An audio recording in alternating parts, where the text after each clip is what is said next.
the crowd. Psychotic dragon ready to ignite. Hold on tight, we're taking flight. DragonCast. Worlds clash in endless collision. Gaming news with a fierce precision. With a spark so wild it breaks the norm. In the tempest eye, a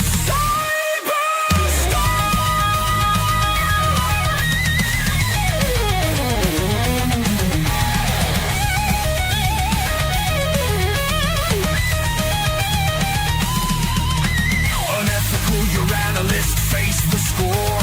Truth burns with a psychotic roar. Corrupt suits sneer what they despise. DragonCast will open your eyes. Integrity found in DragonCast. Fire-breathing metal, screaming loud. Lavistro's here to shake the crowd. Psychotic dragon ready to ignite. Hold on tight, we're taking flight. DragonCast.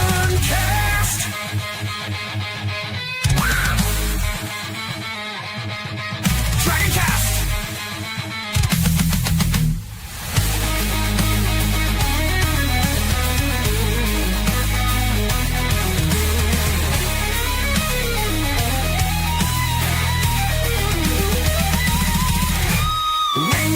Justice cut through the dark. Lavistro's roar ignites the spark. A dragon's heart fiercely defends the gaming world. Our passion ascends.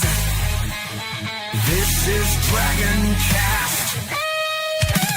DragonCast.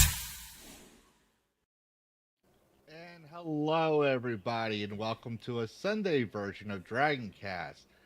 I am here, the host of DragonCast, Dragon of Cyberspace, blah, blah, blah, blah, blah.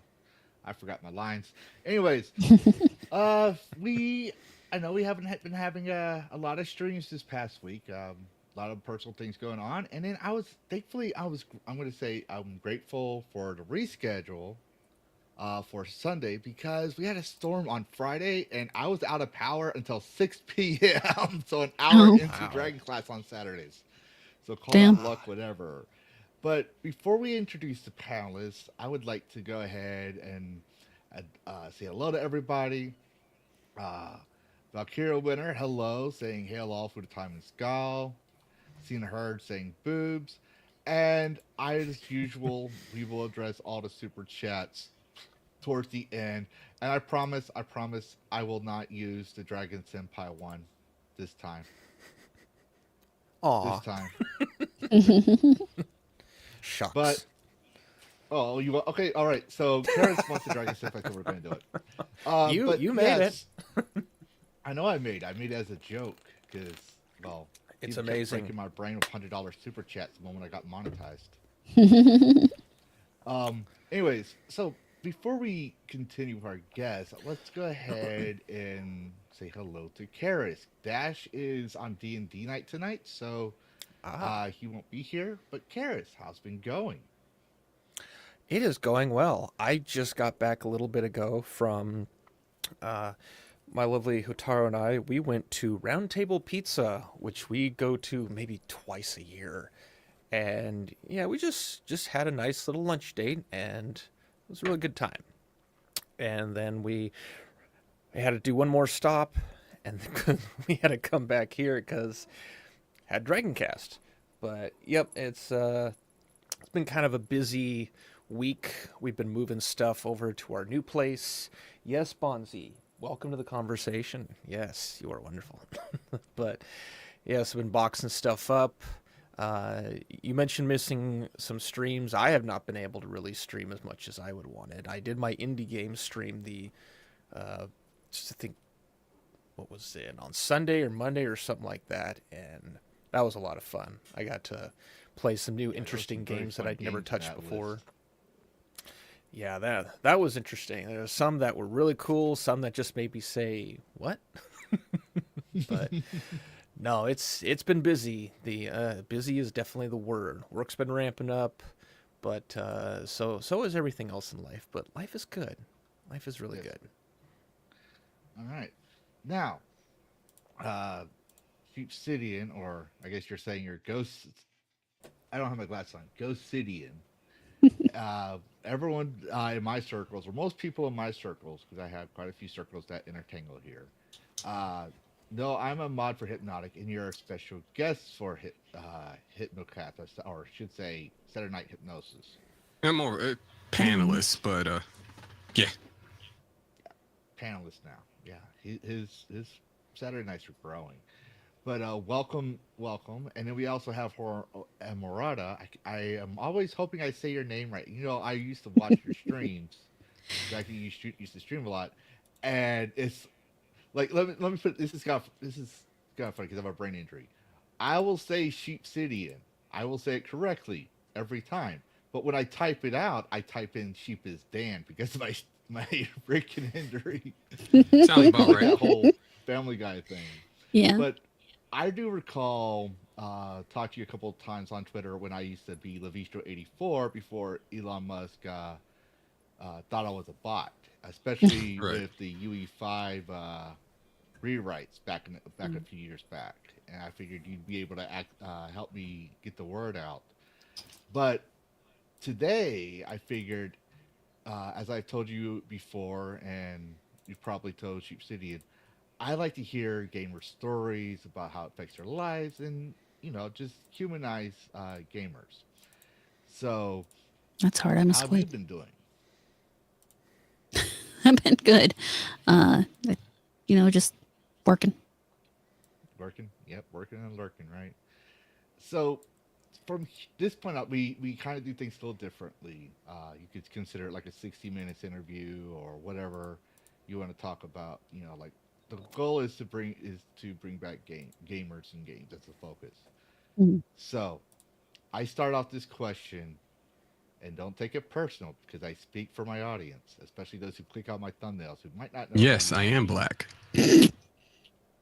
Really? Yeah. I found out myself like not too long ago. I told him. How was that? It was an enlightening experience. An darkening experience. But anyways, who the fuck are y'all? Why the fuck are y'all here? And why should my viewers care? I was invited. That's why I'm here. But yeah. I'm a guy who enjoys video games. Well, entertainment in general, really. Video games, manga, anime, music, and whatnot. And I wouldn't have the kind of presence I have currently online if it weren't for the current state of said medias. So I come up a lot more jaded, I guess you can say, online. Offline, I'm at practically like the biggest retard you'll ever know. True. But yeah, I'm that's pretty much who I am. I do what I do online because I want things to be fun for not just for this generation, but for the next one, and et cetera going on. And that's just my whole reason for having any kind of internet presence. I'm here again. I was invited alongside my wife. So I guess people are interested in what I have to say. That's why we're here. Yes. Yeah. I think Nice. that's a fair assessment. So I think we're going to start off with going back to, well, I know you're a primordial female version of Cthulhu horror, but I'm pretty sure even Primordials had itty bitty baby versions of themselves. So let's go back. Yes, I was one Yeah. time a small squid. Let's go back in time and ask, when did games first enter your life? And was it that moment that you said, yeah, I'm a gamer, or was it later on in life? And if I may ask, what game? You could literally call me a gamer from the womb. My mother was a gamer before me, so I was born and gaming was just part of my life, I can't barely remember, like I literally can't remember the first game I ever played, because the first game I ever played was called Voodoo Castle, and that was after my mother programmed it into our Commodore 64 to let me pound on the keys. So I've been gaming since I could touch a keyboard, handle a controller, just my whole life. It's always been a portion of my life. And the reason for that is actually because when I was born, my brain, the doctors told my parents, she never gave me the exact wording because she didn't want it to be a problem in my life. My brain's fucked up, to be entirely honest. My hand-eye coordination is not normal, but because she knew back in those days that doing things like gaming, typing, and stuff strengthens hand-eye coordination, I literally was able to play just about anything I wanted to. So I got to play games to basically allow myself to be able to do things normal people could, to do things they told my mother I would never be able to do, like typing, like throwing, like handling a pencil, writing legibly. I eventually, in my teenage years, taught myself to play piano because of the hand-eye coordination skills I was able to build through gaming. So there was never a time I was not a gamer. There are a lot of games that I think give me fond memories. I mean, I played things like Gemstone 4. Well, it was Gemstone 2 first, and then it was Gemstone 3, and then it was Gemstone 4, which is actually a multi-user dungeon, or a MUD, which is basically a bunch of text scrolling by your screen as you're playing online with other people. And then, of course, EverQuest, and I never got into World of Warcraft just because I'm not a big fan of their graphics. And then Final Fantasy and all the other games that kind of came out as life went on. I've played a lot of games. Oh yeah. And Sheepsidian, same question for you. Shoot, that had to be back when I was about 4-ish, 4 or 5, something like that. I cannot remember the name of the game. It's basically like a flight simulator. But I remember my father figure, I guess you could say. This is more my mother's boyfriend at the time.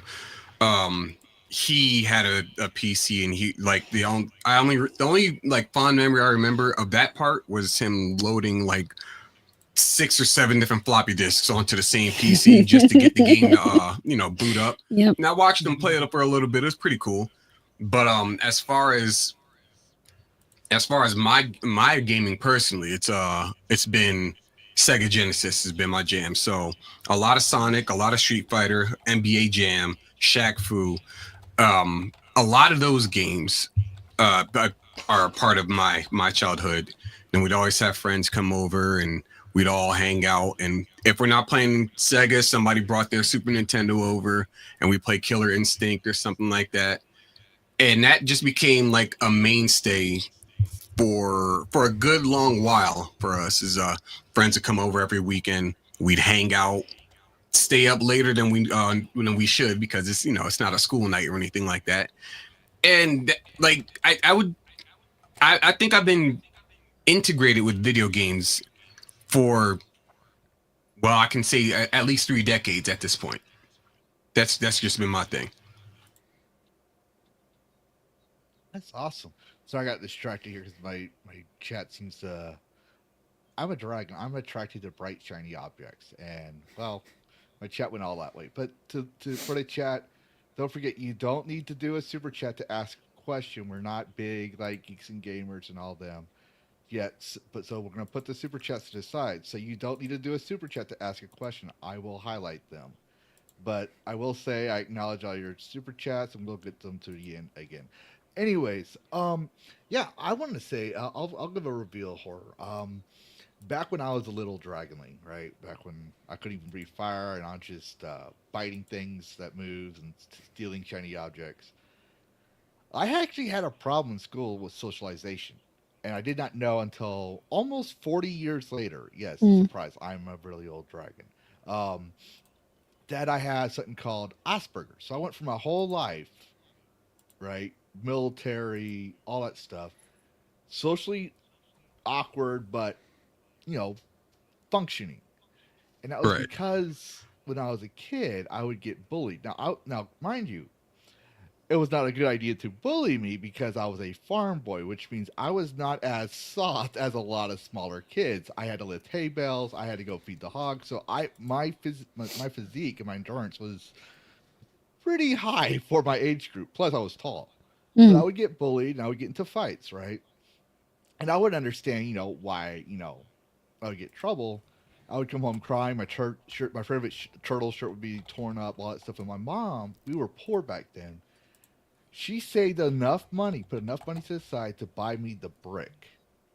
Ooh. And the brick came with Mario Brothers and Tetris as a twofer deal, right? But she also noticed, because I like swords and stuff, she bought Legend of Zelda. She did not know this, and I did not know this at the time. But it had the Link, the main character, right? Had he was left-handed, which I was. And in the package, like when you open up the thing, you get your little game guide thing that tells you how to control the game, tells you a little about the story, that kind of stuff. There was also an advertisement for Nintendo Power, and I still have this to this day. It's a little torn up, and lots of tape over the years to keep it. But it said, "I am more than a conqueror." And my mom saw that. She said, "That's a great idea." So I was like, looked at her. She says, she taped it to my mirror. He says, "You're going to conquer this game, but you're going to conquer your social issues. And as you do, you keep improving, I will buy you a new game. Don't worry about how we're going to do that. You let me worry about it. You worry about improving your social skills." And sure enough, yeah, I'm snarky. Some people say I'm problematic. Sure, whatever. But I worked on my social skills, because back in the day, I was probably the most autistic thing screeching out in the yard. Nice. Yeah. Yes, just to give a little relation there. Yeah, but I do believe, and even now, with my PTSD TBI with the VA, they found that games can actually help people with mental issues. And I even point that out in one of my exposés, which is running late because of all IRL stuff happening. But what would you say? You said you can't remember your first games, all that stuff. But what would you say is the game that struck out to you the most? Like, of all the games y'all played, what is the one game that you can remember as that is your official first game? Like, clearly I had Mario Brothers and Tetris, and I played those. But for me personally, for an example, The Legend of Zelda was Link's Awakening was my first official game for the brick, right? Like that right there told me I'm a gamer. What was your first official game that you could say, this, when I look back, this was the one I had the strongest memories of? This is the one that's my favorite back in the day. I mean, I'd have to go with the first Mario game. Oh, really? Yeah. That's the one I can remember playing the earliest, and we played a lot of it. You're talking about the NES style, right? Yeah. I'm talking about the very first Mario game on the NES. Yeah, Super Mario Brothers. Yeah. Yeah, the first Super Mario Brothers. Okay. Yeah. Yeah, I'd have to say mine would be surprisingly, it wasn't even like, it wasn't something we owned. Like as a cartridge, it was whenever we went to Chuck E. Cheese's, the Simpsons game. That was my go-to. Oh, yeah. I could not be there. It was either that or skee ball, and I rarely played skee ball because back then the machine was too big for me. Now I conquer skee ball, and nobody's better than me. I will claim that title. Thank you very much. But and I won't prove myself. But the Simpsons was my jam. Yep. No, I remember the Simpsons. I always played as Bart Simpson, but I remember one time all my friends, we were all in up because we didn't we had an arcade, but we needed our parents to take us to it. But for us, ironically enough, Kmart was just down the road from all literally it was like on the outskirts of the town. So all those farm boys would go out to Kmart, and in the lobby they had the Simpsons. So I would always play Simpsons if I'm by myself. But one of my favorite characters other than Bart Simpson was Marge Simpson. Especially since she would make some of her attacks, she had to vacuum cleaner. Yeah, who would be my favorite? Obviously mine would be Bart. Marge would be my second go-to. I kind of wanted to play more of Homer, but I never really got to because everybody else would play Homer. So I was like, all right, fine, I'll play as Lisa. That's no big deal to me. I only wanted to play Bart or Marge or maybe Homer. I'll take the scraps. I was that kid. Oh. Sorry. That's all good. I'm an adult now. Well, no, I just think it's funny that you called Lisa the Scraps, and they try to make her the. I yeah. used to be a big Simpsons fan. You know, they try to We make all big know what thing, Lisa. and she's the self-insert of macaroni. She's like where she's. The self-insert of macaroni. I'm sorry, but that's just how I see it. Even all going out, like she used to be intolerable, and just over time, in my view, became more annoying. Yeah. And Bart went from being America's bad boy to basically being Homer Jr. That's my view on that. Fair enough. But nah. Anyways, I think it's great. Like when it comes to arcades, Hard, did you ever play arcades? Oh yeah, I played a lot of arcades. Do you have a memorable arcade game? Same if you care, 'cause I don't think I've ever. Mortal Kombat. Okay, that's fair. My sister's and I's favorite was Street Fighter because she related to Chun-Li. He's like, there's a female player. There's a female player, and I was like, okay, all right. And Yeah, they were slim pickings back in the day. yeah, they were slim picking. Mm-hmm. It was one of those things where a lot of these, like, people don't realize, a lot of these game developers in the way early days, they were computer programmers. They didn't realize that there were girl nerds because it was almost unheard of. And then when they start popping out, it was, there are girls that like to play video games? Because there'd be like us, you know, our generation, millennials, right? We'd be writing these developers. They'd say, dear game developer, sir, my sister likes playing games. Could you make a game where, you know, she could feel like she's part of the game? That doesn't sound like toxic masculinity or whatever they want to. I don't pay attention to that stuff, but you get the idea. Like gamers wanted to have their family play. Like for example, my dad. Like I think it's nice that your parents or adult figures in your lives played games. My dad, he defended my right to play games, believe it or not. But he always saw it as a time waster and a money waster. But it was my thing, so he would try. Like we bought him the game Golf for the Nintendo Brick. Never played it. But he played the Mario one, and it was the only time he was actually enthusiastic about a game because I was real young. He wakes me up at 3 a.m. I think I was still in kindergarten. Wakes me at 3 a.m. on a school night to tell me that he finally beat the Mario game. And now the original Brick Mario, there's no save file. So you're talking about 99 levels. He beat the whole thing. Wow. And he wakes me, I remember this because he wakes me up and I'm like, yeah, okay, I just want to go back to sleep. I go back to sleep because I'm little. But it was that core memory where it's the only one of the few times he played games. The last time he played games with us was when Crash Bandicoot Warped came out. And I think, is it Warped? It was the racing one. It's one of the Crash Bandicoot racing. Oh, Crash Team Racing. He played with us, but only for like 30 minutes, you know, like on occasion. He was not big on gaming, but he did defend us when the Mortal Kombat things in came out. My mom was freaking out. He basically said something that would be equivalent to sexist today, but it was more of let them play their freaking games. It's like they're not doing it. They're not worshiping Satan. They're not like Lavistro's too young to be severing spines. Like, chill out. Speaking of which, I'm guessing y'all are probably similar of age, especially when you mentioned the Commodore. What happened in your families when the Senate hearings for Mortal Kombat and Night Trap and even Columbine happened? What happened in y'all's family's dynamics as a gamer? Absolutely nothing. Honestly, it didn't affect our family as gamers at all. We didn't care.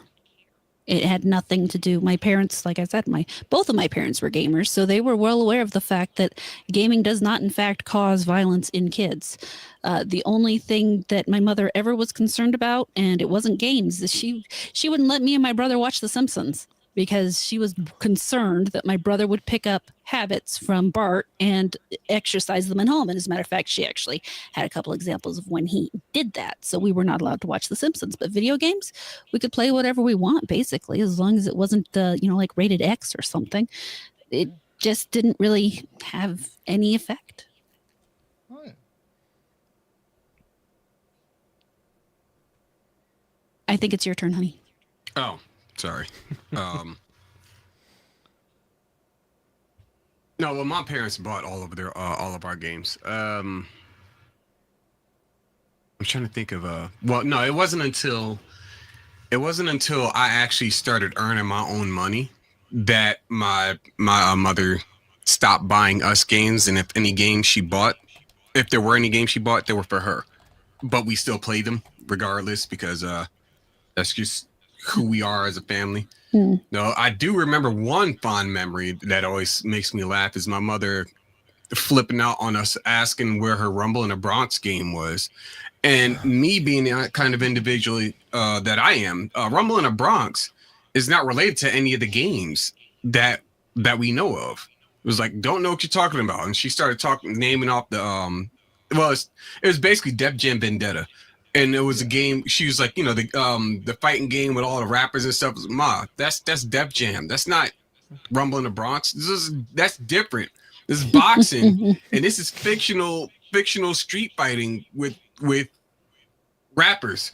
But it was I want to say maybe around when I was 11 or 12 that I started buying my own games, and yeah, before that, it was just all her. So that's pretty nice. Yeah, my dad put me to work so I would have money to buy my own games by 10. So his only rule was, and I think this was shortly. Yeah, this was actually after the year after the ESRB ratings and it came out. But he said, okay, I looked at the ratings. You're only allowed to buy this game and below. So I had to buy any game that was in my age range and below, which T for teens I couldn't do up until I hit that age group. And then by the time Halo came out, I think I was already 16 at the time. I'm about to move out. And he's like, look, son, I already know you're not going to sever spines, all this other stuff. I know you want Halo. Go get your Halo game, but I swear to God, you start making your mom has an issue with it. You start... You keep that in your room, and if your mom has an issue with it, I'm just going to say, I didn't tell him to buy Halo, because I didn't tell you to buy Halo. I said, you're going to be responsible for your own actions. Basically.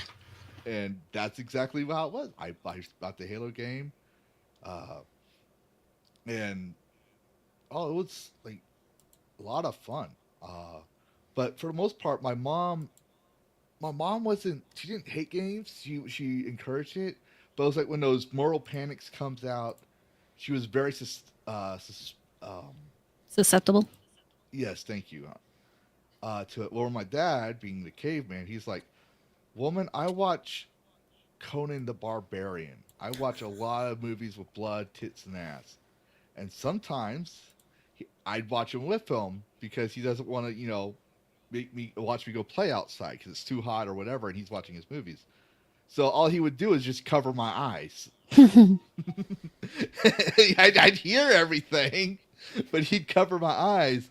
And he goes, if I'm not running around trying to sever our neighbor's spines from a movie, like that was his mentality. Like, because it's a time waster. But he would try to teach me moderation. Mm-hmm. But clearly y'all seem to have played games growing up. So peer pressures as people started growing out of games, that didn't affect you growing or what kept like you I know you said that it helped you with your disabilities, but there are also as we grow there are also other areas where we could like you said piano and other things. What kept you as a gamer? Was it a need for an escape? Was it an addiction? Like I'm not trying to fit anybody here. I'm just saying, like, just asking these questions. Why stay as a gamer? What does a gamer mean to you?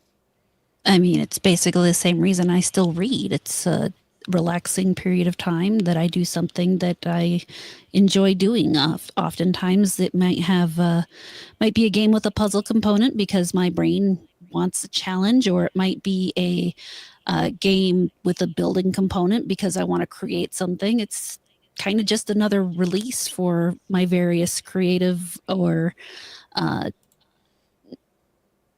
psychological needs, I guess, if I want to be really complicated about it. But I mean, it's an escape. It's enjoying a story. It's just, something engaging and entertaining that I get to do with my free time, as little as I have anymore. That is, just a little more engaging than a book, but a little less engaging than, taking up carving or something.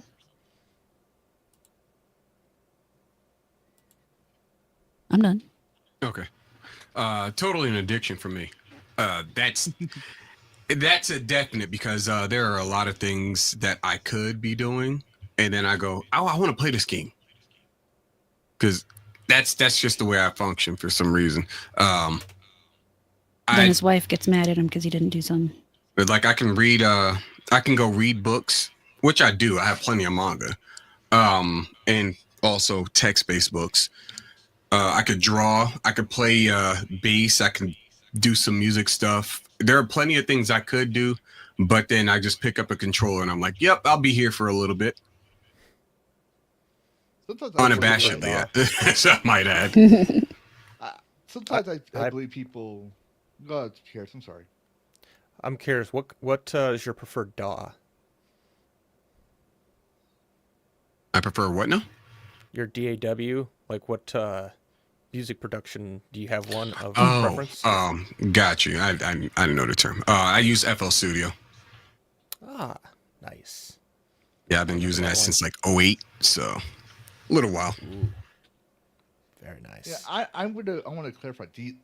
Clearly, you believe when I said addiction, you're saying it as a joke. Right? Yeah. You don't really believe you're an addict, right? Yeah. No, I'm not actually addicted to video games. I can go, days, sometimes even weeks without video games. But if I have access to them, I'm going to play them. That's it. Oh yeah, I think I'm probably making it worse here, but it's kind of like your preference of pastime. Like, some people will be sports guys, right? Yeah. They watch the sports of the sports. But if they had to choose between, let's say, basketball or football, most might choose football because that's more engaging to them, it's more fun. Right. But the difference between, what I would tell people is the difference between an actual addiction and, because people try to say there's a gaming disorder or internet gaming disorder now, like they're trying, and I found this out in my research, and I found out it's bunk. But that's for my research video. But anyways, they're trying that, right? But the difference between an addict and someone who's passionate about something is they'll try different things. They'll read their things. Like, I talk about gaming, but I'll be on another panel talking about politics, if the things about politics. I love history is another thing I love. So I'll integrate history and even philosophy into my videos. For example, I'm a big, I don't consider myself political. I'm a historian. But when I talk with people who talk about politics, I go into John Locke, because I'm a big John Locke fan. I'm not a libertarian or anything. I'm just a student and scholar of John Locke. Or I'll even use Johann Huizinga's The Power of Play, or Homo Ludens, to explain the philosophy of how playing games actually helps humanity. And because he talks about the history of games and how it mirrors culture. So that's where my reading and history or even philosophy elements come in. So even with gamers, every gamer's playstyle, every gamer's background is different, right? Right. So I guess the next question I'm going to ask, because I do want to get into the fun questions later, is what made y'all decide to be streamers? I mean, clearly, Horror, you decided you're going to be a Cthulhu and Call it a Cthulhu corn. Yeah, Cthulhu corn, right? And she's sitting in your stream, but y'all both streamed games. I mean, I did look at both y'all's streams, and I found out Sheepsidian, which was kind of odd. I don't know if you ever noticed, but for some reason, because I haven't watched your content in a while, because there's so many people I'm watching, it actually unsubscribed me from you. It happens. I was like, oh no! So I fixed that mark. But Yeah. So what got you onto the streaming? Like you mentioned it briefly, but did y'all think like, oh, I'm gonna have millions of followers, I'm gonna be the next Mr. Beast, I'm gonna be the next Mhm. Markiplier, or was it I just want to rant and rave about politics, or was it just I just want to play a game and share games? Like what was the core reason why y'all decided to stream? 90% of it was an excuse to play video games. Uh, because if I go ahead and if I'm streaming, then there's a possibility maybe I might make some money, but it's not necessarily the end goal. It's about getting to enjoy my game and hanging out and talking with people who also want to hang out and talk. And if they don't want to hang out and talk, if they're just sitting there quietly, maybe I can at least provide them a little bit of background noise while I babble about whatever in the world I'm playing. Or, I mean, there is a small degree of wanting to give people someone else. I mean, one of the big things about gaming in general and in streaming specifically is you get to see people who you see some of yourself in. And so there have been a number of people, I'll stream and they'll say, it's nice to find somebody who thinks this way about this thing that I do, or has these feelings about this thing that I do. That feeling of, being able to connect with somebody, not being alone. It's very nice for me to be able to provide that to people at the same time as enjoying playing a video game. Right. I say my excuse me. Not necessarily excuse. My reason, I guess you could say, for streaming was there's a guy that I follow and I've been following since 2009. Vash 12349. He's a very fun guy. When he plays video games, he adds commentary, he adds personality and stuff like that. And I always found that, like, entertaining, endearing. And I thought to myself, yeah, I want to do something like that. So way back in like 2009, 2010 time, I played Pokemon Emerald, and I just added voices to all the characters, and that was just fun to do. And I just I fell into the mode of entertaining people who want to watch my content. So that's just been my I guess you could say the crux of my content. I may every now and then commentate on like, news, not just necessarily like politics, but also like gaming news or something like that, something related. But yeah, the general crux of what I do this for is pure entertainment. I just enjoy making people laugh, having fun. Sometimes you might have like a bit of a teary moment, like in Silk Song, spoilers. There's this boss fight where you're fighting two, I guess they're like cogwork bosses, and you beat one of them, and the other one it fights you in its futility, like in its last final moments, trying to kill you, and it's just completely out of sync. It's basically lost without its counterpart, and it's just so sad. It's depressing. I'm just like, oh my god, that puts me down, man. That makes me upset. It's you have the down moments, you have the up moments, and that's one of the things that I really enjoy conveying when it comes to streaming and stuff. It's just entertaining people. That's what I like. That's what I like to attract to my content. Mm-hmm. I would say that transparency attracts more viewers than grandstanding or even Right. going for what's trending. I mean, like clearly you, like I like for me, when everyone was playing, what was that game? The one before Oblivion. Expedition 33. Yeah, Expedition 33. When that came out, everyone was talking about like, oh, finally someone's playing something different than Expedition 33. And I was like, well, to be perfectly honest, yeah, it looks cool. I do like the graphics, the visuals and stuff, but it just didn't appeal to me and my style of play. Right. Because clearly I played games like Tainted Grail. I played Oblivion Remastered. And I think some people watch movies is because, for me, when I started streaming, right, it wasn't because I was gonna be like Mr. Beast or anything. You would have told me, because I only streamed for about a year by now, a year and a half by now. If you would have told me in January of last year that I was gonna be a streamer, I would have laughed at you. It's like, there's no way on God's green earth I'm gonna be streaming because I don't know how to do this.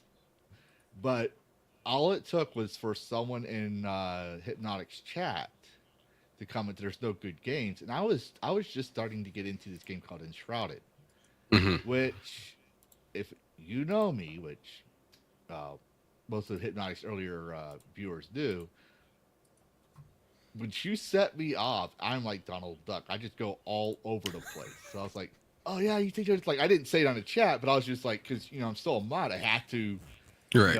I'm basically representing Hypnotic here, so I got to be fair. So I didn't say anything, but outside on my monitor, I'm screaming, like, talk about like the whole triggered me. I'm just fucking triggered. It's like, there are fucking good games out there. So I just like, you know what? I went and downloaded the OBS that I used to use. I pulled out my that I watched a quick video. Like the very next day, I was watching a video on how to stream. Still don't know what I'm doing. Still don't know half this stuff.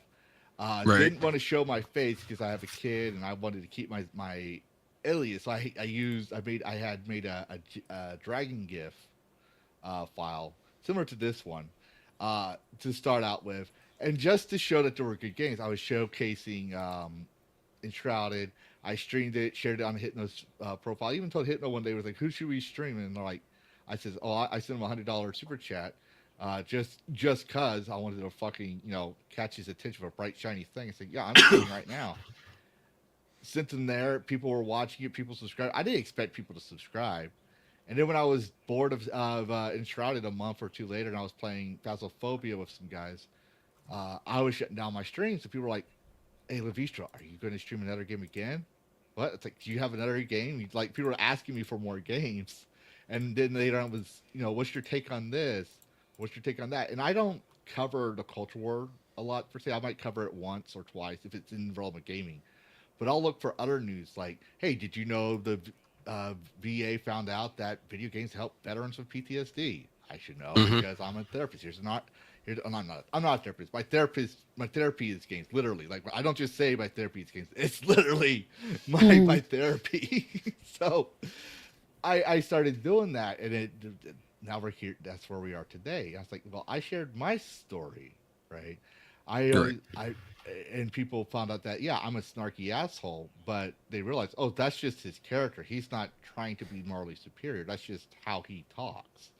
And people like to watch me go off when Darth Vader is fighting this one black power magic girl in the sequel of Jedi Survivor. Oh, I can't remember her name either. I'm not trying to give spoilers because some people haven't played that game.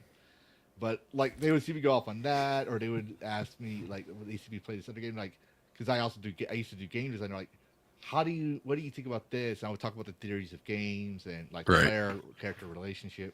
But then people ask, why don't you play this other game? Like, why aren't you playing Belgard? Why aren't you playing this? It's like, because it doesn't attract me. Why play a game that I don't? Because no one should play Belgard, but that's beside the point. Because, yeah, it's exactly. You're just doing confirmation bias. Yeah, I'll get views, but I'll even get follows. But is it the right followers? I don't want to mislead my followers. So like, do you think, oh yeah, he talks politics? No, I might talk about them sometimes, but it's just games. But yeah, but like, so y'all don't talk too much about the culture war on your own channels. I'm not saying that it's good or bad. I'm just for my audience to know. Do y'all? I know you talk about it when Hypnot brings it up. Sheep over on Saturday Night Hypnosis, which is starting to become more rare. I've noticed he's talking more about the games themselves. Yeah. And gaming communities. That's actually something that I think Hypno's he said it more times than often that he doesn't he wants to talk about games. He doesn't want to talk about drama and all that, like the news and stuff. He tries to keep it as apolitical as possible. Politics may pop up every now and then, but ultimately he wants to talk about games because that's what he enjoys. That's one of the reasons. That's one of the reasons I disappeared a lot. Is because people were getting very political, or even blaming me for things, right? But I also was like, "Hey, look, boss man," because I usually call him boss man. It's like, I can't. I used to be like, when I got out of the military, I had no purpose in life, and I needed something. So I got into politics and realized it was starting to make me become the very thing I hated. And so now I'm addicted. So I had to be very careful when I talk politics. I was like, I can't I can't monitor your chats if you're being told like you do what you want, man. But just know that if it's more political, I have to step away because to me I have to treat for me I have to treat politics as an addiction.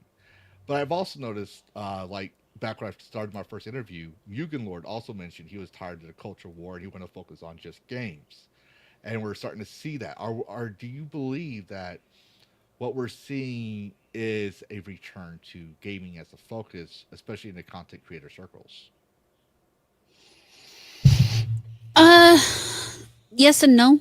I mean, to some degree, there's always going to be a cultural, political component, especially now that everybody is so polarized. There's always going to be something in that arena to discuss. But realistically, as the gaming industry realizes its mistakes in putting itself so far to one side of politics, it's going to become up less and less. As long as gaming itself remains more or less politically neutral, or at least doesn't lead blatantly with politics the way it had been for a few years there, I don't think people will talk about it as much because gamers really don't want to be mired in politics. If we did, we wouldn't be playing games. We'd be out there dealing with fucking politics. That's supposed to be our move away from that. So I don't, it'll always be somewhat of an issue because you're always going to have some group of people who's always going to be somewhat upset about some stupid thing somebody did in a game and they don't agree with it. But it's not going to be the same overwhelming focus anymore. Yeah. Yes, I'm done.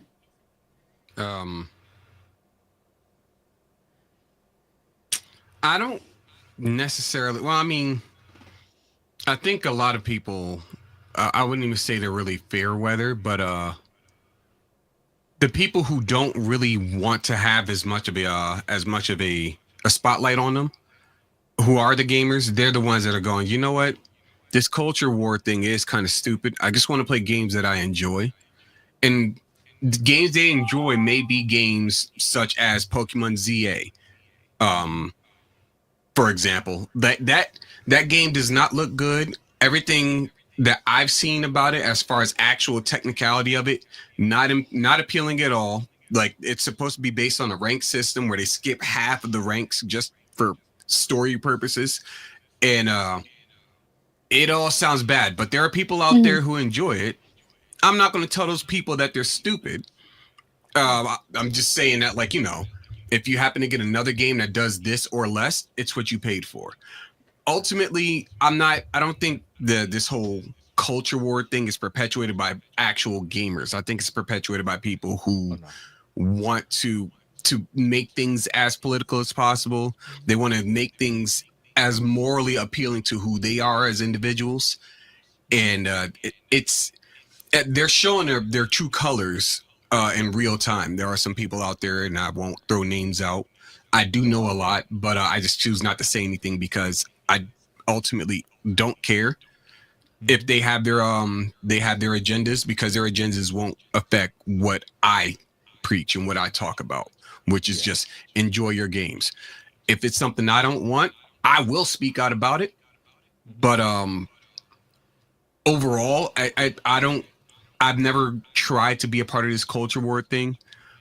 I may have commentated a certain number of times, but it's not something I'm trying to perpetuate. It's not something I'm trying to like drag out, because if anybody knows war doesn't end.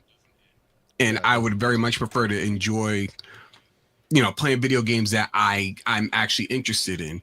There have actually been a number of games that people have introduced me to this year alone that I would have not cared about otherwise if not been told about it, or if I hadn't been as up to date with what's going on, like with the SNH crew, finding out about all these other games. Like, I would have never played Silk Song and had a good time. I would have never what's that other game I played? Cosmic Invasion. I would have never known about that because I just ultimately checked out of a lot of stuff. So there are games out there that remind me that this culture war thing, that's a very like small aspect of the grand scheme of it all.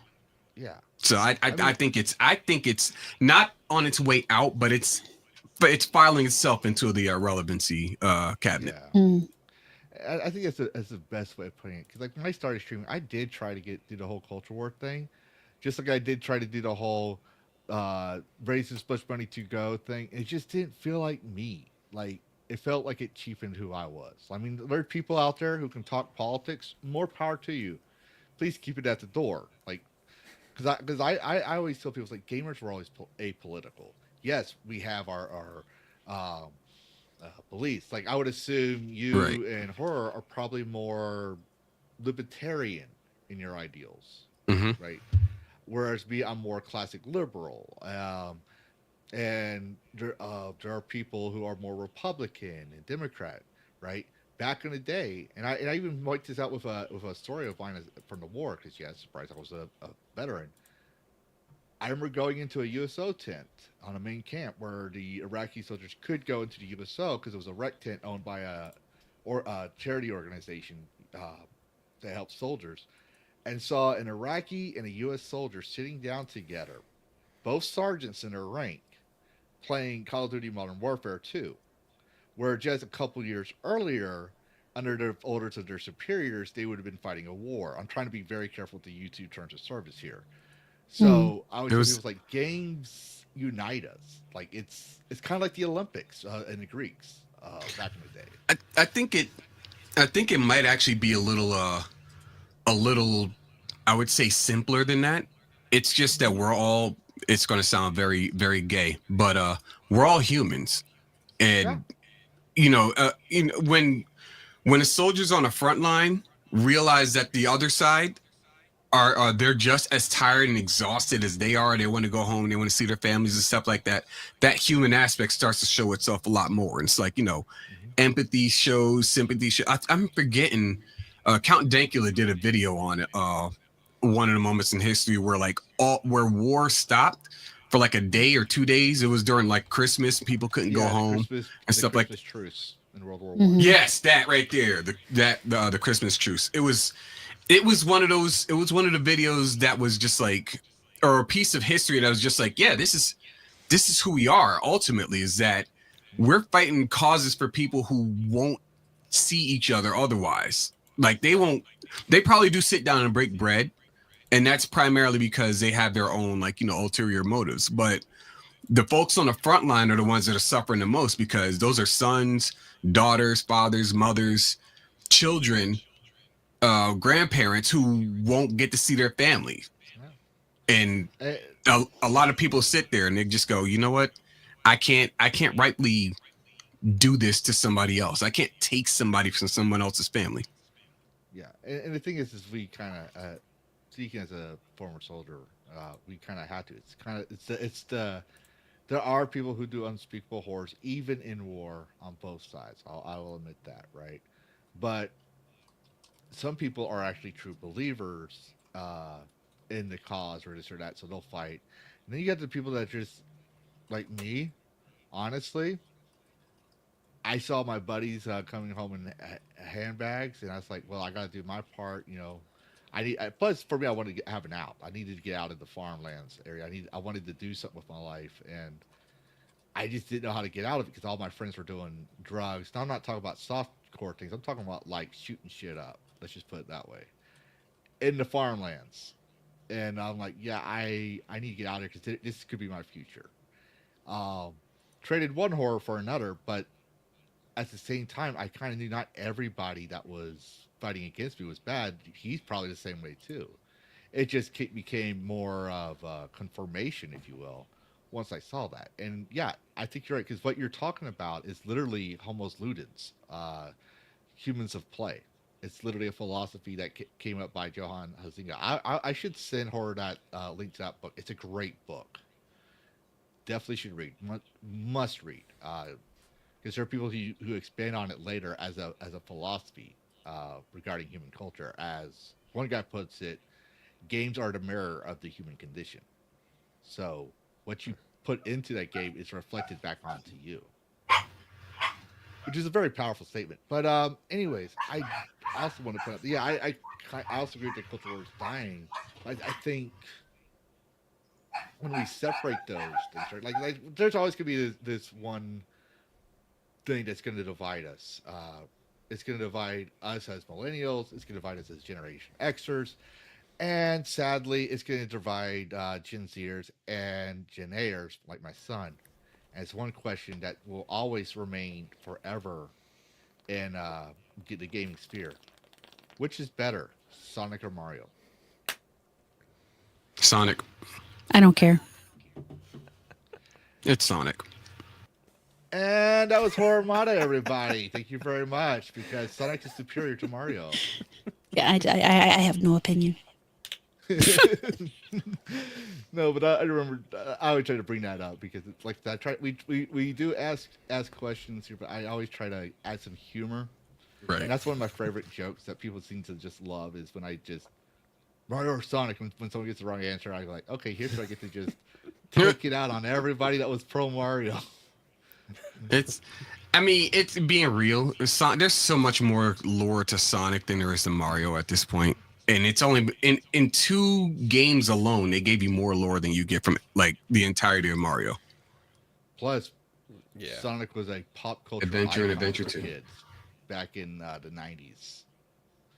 People This is true. Like, he had his Mario had his own cartoon first, sure, but did Mario have his own comics? Archie Comics made the Sonic the Hedgehog comics first. Yeah. I know this because I was collecting those like they were nothing. My first ever comic was Super Sonic versus Cyber Knuckles. That was one of my favorite comics of all time.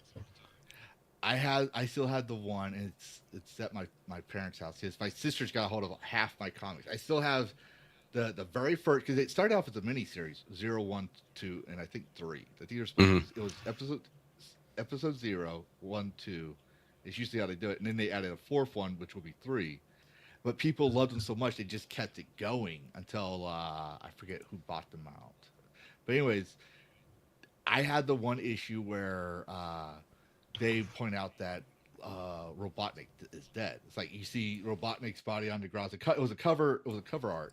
Robotnik's body was on the ground, and Sonic is looking over him. Right? It says, "Is Robotnik dead?" And it brought in later on. He comes back and returns as Eggman, right? Like they changed his name, same guy, but those comics alone added more lore to the games that even Sega would acknowledge and add later. However, I'm not very fond of the whole Amy situation. I prefer Princess Sally. Sally Acorn, yeah. Yeah, she was the official. To me, she was always the official girlfriend or love interest of Sonic. Yeah. And that's just me, though. I personally, I prefer. I understand why people would prefer Amy over Sally. It's primarily because Sally was a bit of a bitch, very hoity-toity, very, very for herself and her kingdom before, like, you know, her relationship. But I get that. But Amy's just such a fucking simp. It tires me sometimes.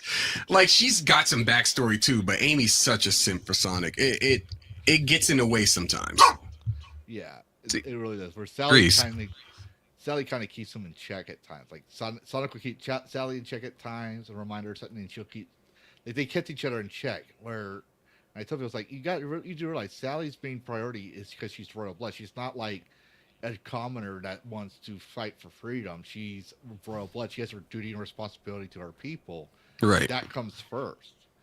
Once that objective's done, then she can have the fun and all this other stuff that she wants. She could have a relationship with Sonic, and I think I could be wrong because I after 2008 I couldn't get the comics anymore, so my lore is got a lot of holes. But if I remember correctly, there was a brief period where when things seemed to Robotnik was gone and things Mobius was driving it, they did seem to have times where they were trying to carry on a relationship with each other, but something else would happen. That's my memory of it. Usually how that goes. So did you two ever play Final Fantasy VII? Yeah. I did. How do you feel about the era scene? Same way as anybody with a heart did. You're talking about the original? Yeah, the original. I'm not talking about the remake. The Okay, remake, good. They dropped it. I'm okay with what happened with Aerith, primarily because I don't like Aerith. When it came to the girls in the game, I guess there were the two girls that were really a love interest for Cloud. I was more of a Tifa guy. And it's primarily because of her personality. She's like, upbeat, energetic, very never give up, keep hope kind of character. How the fuck did you marry me? And Aerith is very downtrodden, and my bloodline stops with me, and very depressing kind of individual. Like after the initial like introduction to her character, where she's just a flower girl. I got sad because she was my healer, and I was pissed. Your fault. Plus, she was stabbed in the back out of nowhere. Yeah, you need to keep an eye on your healers. Like that's. Just a fact. If you followed all, you knew it was going to happen. Primarily because like. How did I know that it was going to happen? Huh? How did I know that was going to happen? Because Sephiroth is hunting her. He wants to kill the ancients. She's an ancient. And so I knew he was going to fall down out of the sky and stab her. To be fair, you could have assumed because bro's kind of magical. Yeah, to be fair to horror. There was no good foreshadowing for that. Stop gaslighting me. Well, not even there's no good foreshadowing. It wasn't like we actually had a record of the main character dying, one of the main characters dying in the middle of a game. So you didn't expect her to die. And a lot of people put a lot of investment into her as a character that to this day, game design studios literally will cite Final Fantasy VII as one of the most impactful games in relation to player and player character psychology, the relationship between characters, and how important that is. Because it made Final Fantasy VII one of the most iconic games in gaming history. Just that scene alone. Now, granted, me too, I was personally a Tifa character, but let's be honest, Sheepsidian, she had really big personalities in comparison Tits. to Aerith.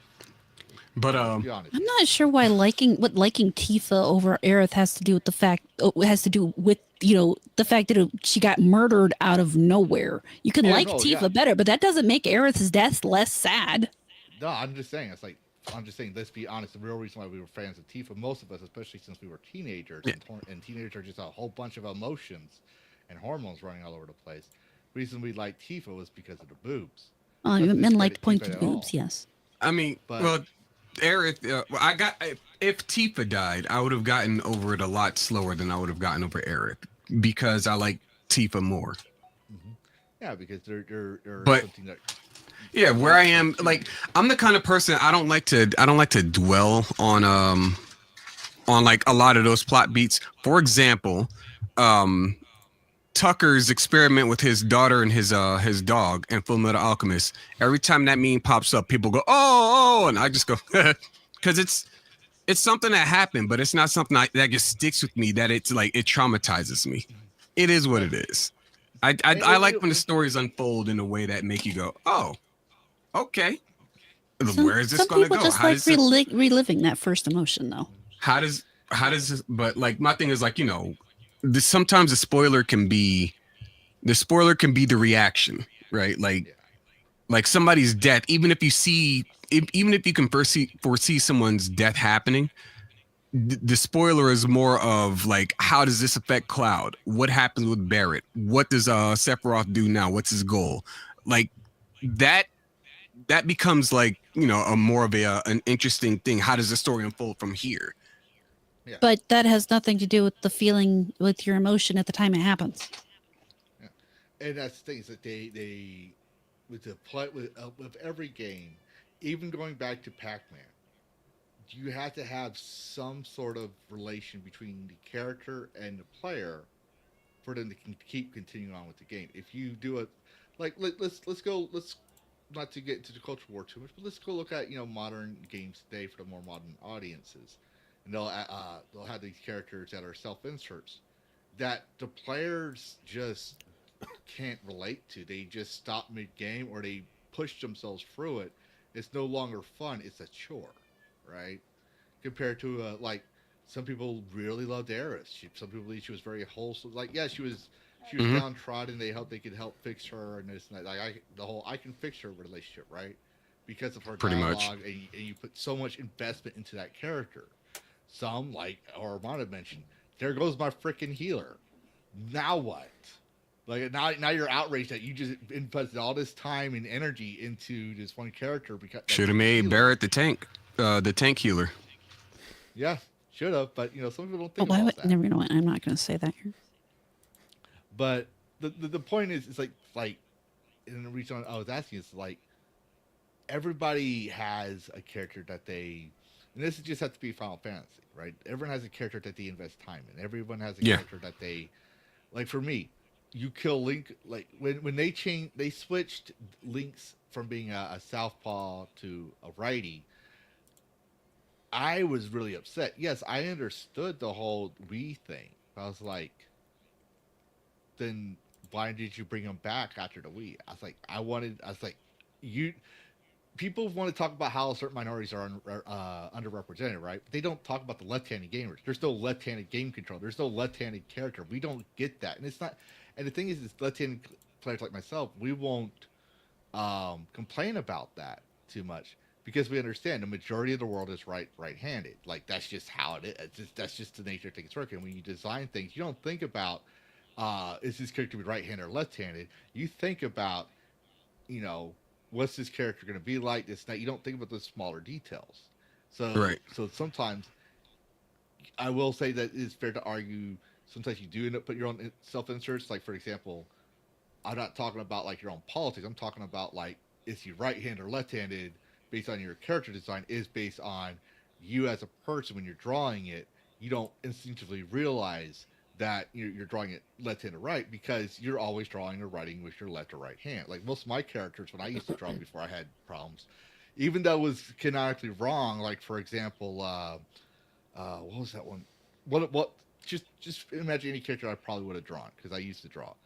All of them were left-handed, and that was just because I was using my left hand to draw all the time, right? So that's how that happened. So thankfully the magic of digital art, I was able to flip it over so it was correct just by flipping the image. But I ramble. But my question was about because I wanted to lead up to it is what game character, now obviously not Final Fantasy, what game character would you say over across all gaming generations is the one that you relate to the most? What like if we're going to say one game character is us in the gaming world, which one would that be? This goes for you too, Karrus. I don't know. It's a hard question. Which gaming character? Wow.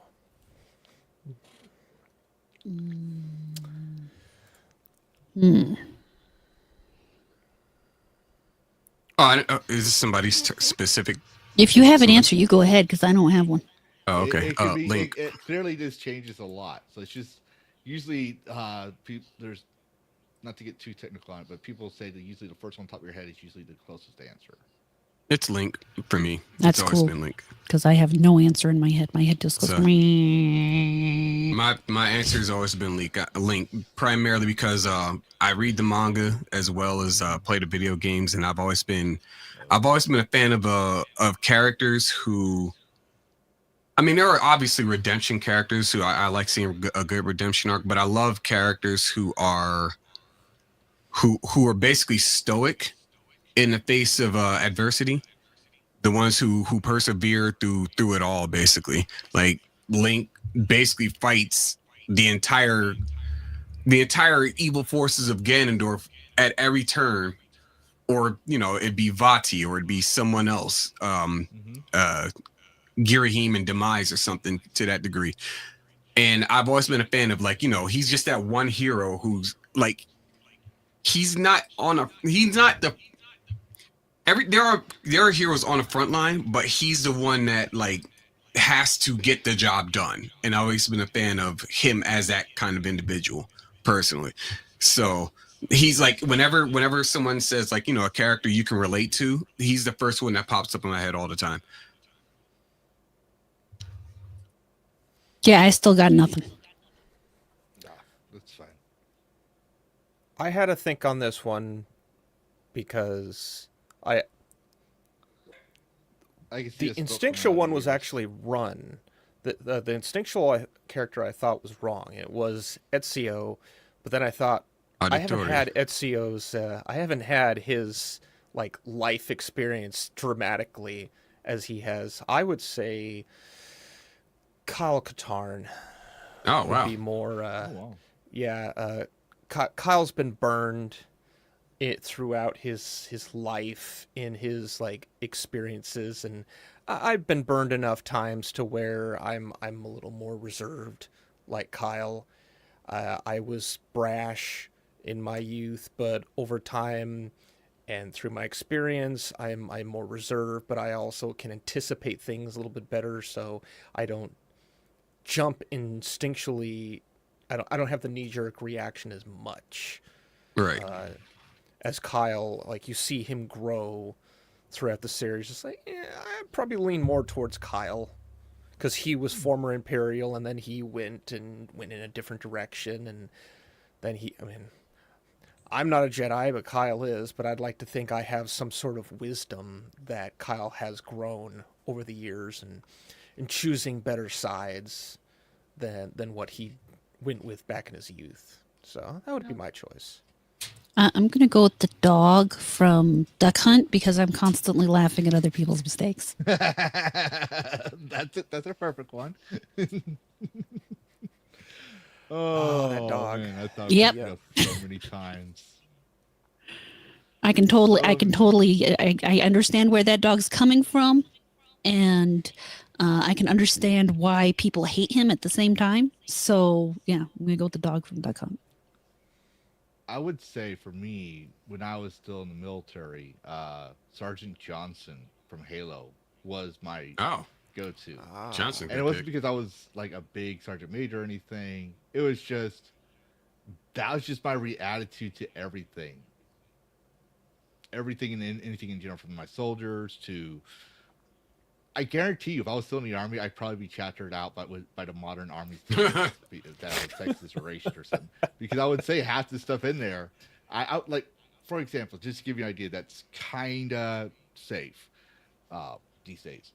We have a cadence called napalm, and it says napalm sticks to certain young individuals, sticks to the bellies and sticks to the ribs.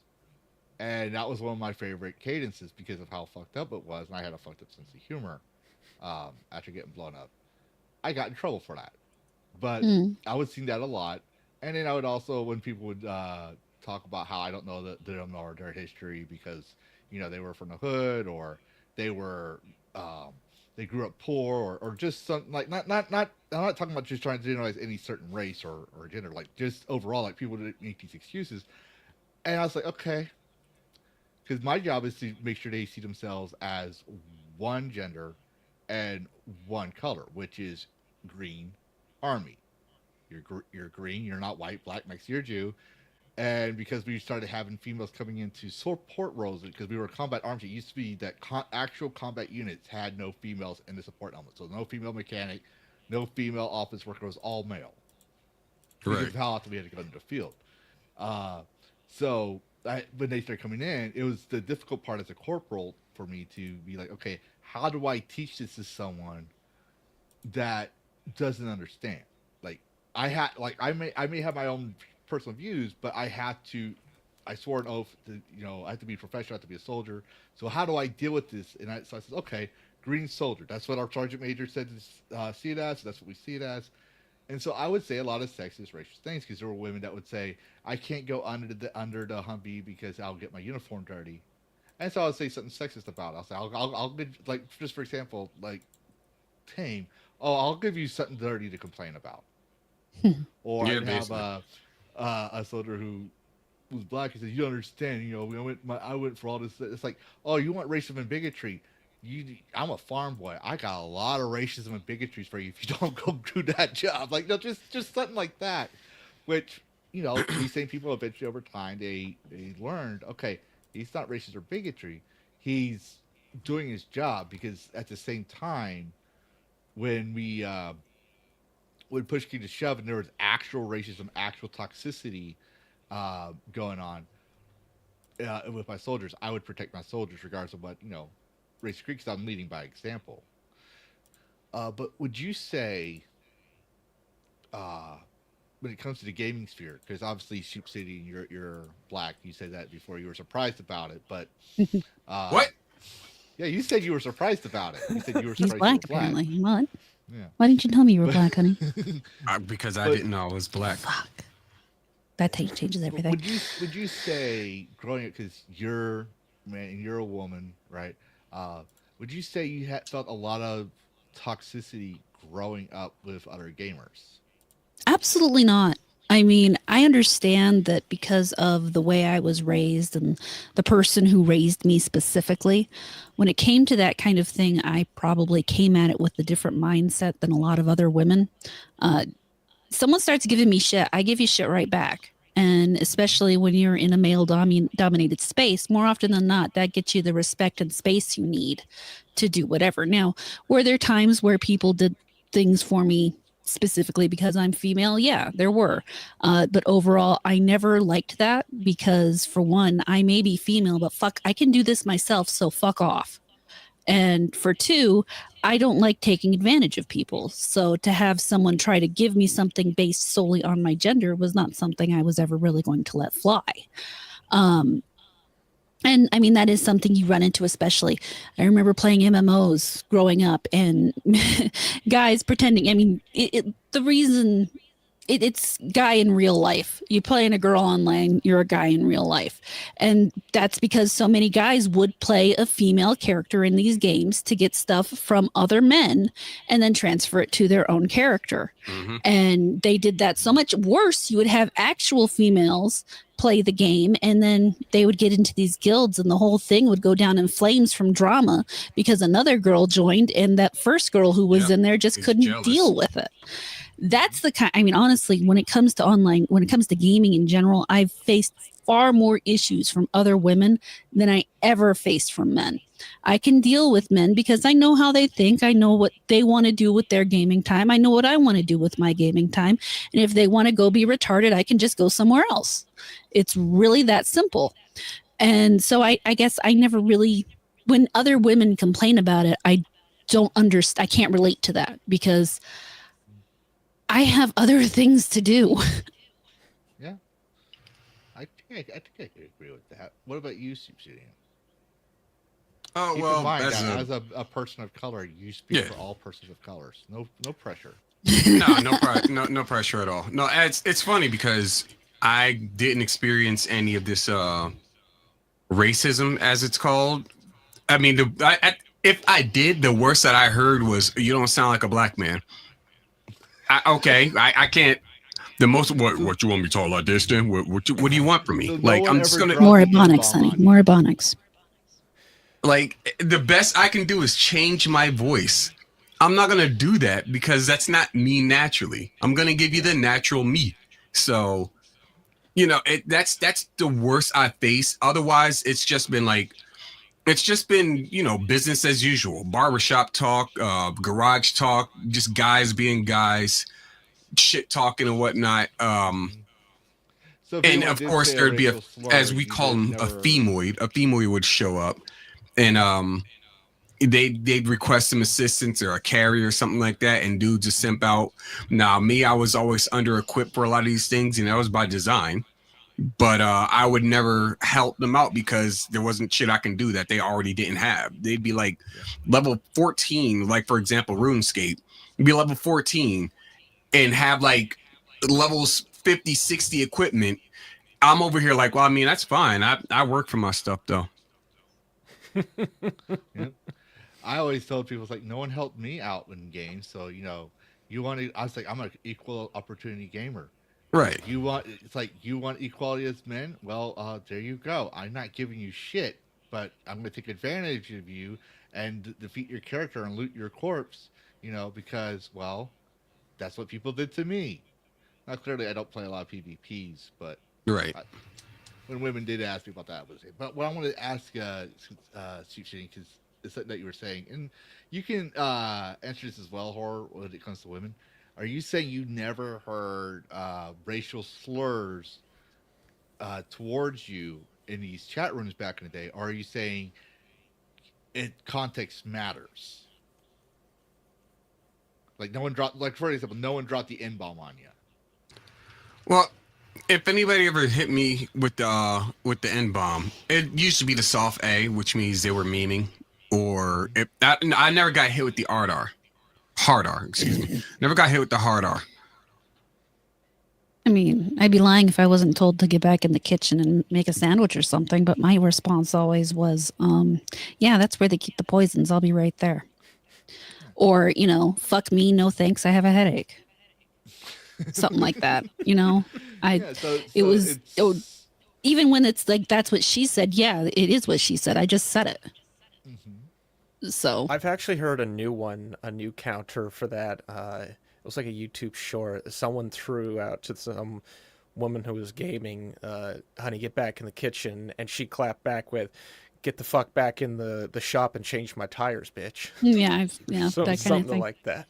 Yeah, I mean, if you are getting upset because someone's telling you something like that, it's just because you aren't you either can't clap back or you are more interested in being the victim than you are in getting along with whatever in the world you're doing. I would go along and say that you're more insecure about your own self. You're not comfortable with your own self than you are in anything else. Like, for example, in my inner circles, we have our own jokes, and some of them sometimes we're racist and sexist. Like, for example, if you know who Sonia Lisette is, when she pops in our chats, I call her "Hi Boobs," just as a joke, because I told her it's like, since you made sure Hypnotic modded me, I said don't mod me. I'm gonna pick on you more. But she always comes back and says something else or finds something to say, or some people say. Because they know it bugs me and irritates me. They gave me a nickname of one person that literally lives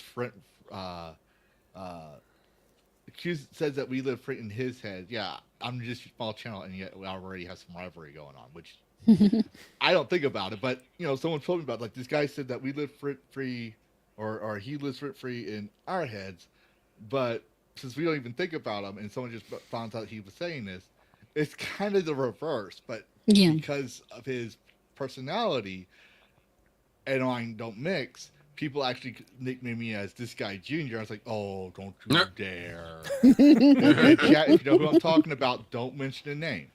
But I was like, don't you dare. And I think that's a low blow. But it was to get me frustrated so I would make a bad move so, they could do their thing. And that's what I believe a lot of the trash talk that comes to gaming is. It's part of it is to unwind and release. Part of it is shit talking, because guys, we do a lot of shit talking. Oh, a hell of a lot of And it. if you want to be one of the boys, ladies, in my view, you're gonna have to get used to that. You're gonna have to be able to handle that. And part of that is you gotta be comfortable with yourself. Do I think that I'm like this other person that they make jokes about me about? No. But when I first heard it, yeah, it kind of took me off guard, because I'm like, wait a minute, am I like this character?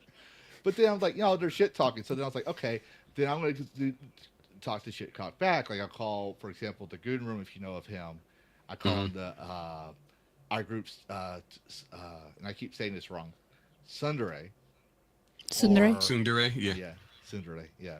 Or I'll, like, everyone has nicknames for each other, right? And we all joke around. The thing is to let off steam. It's to psych people up and get people off their guard.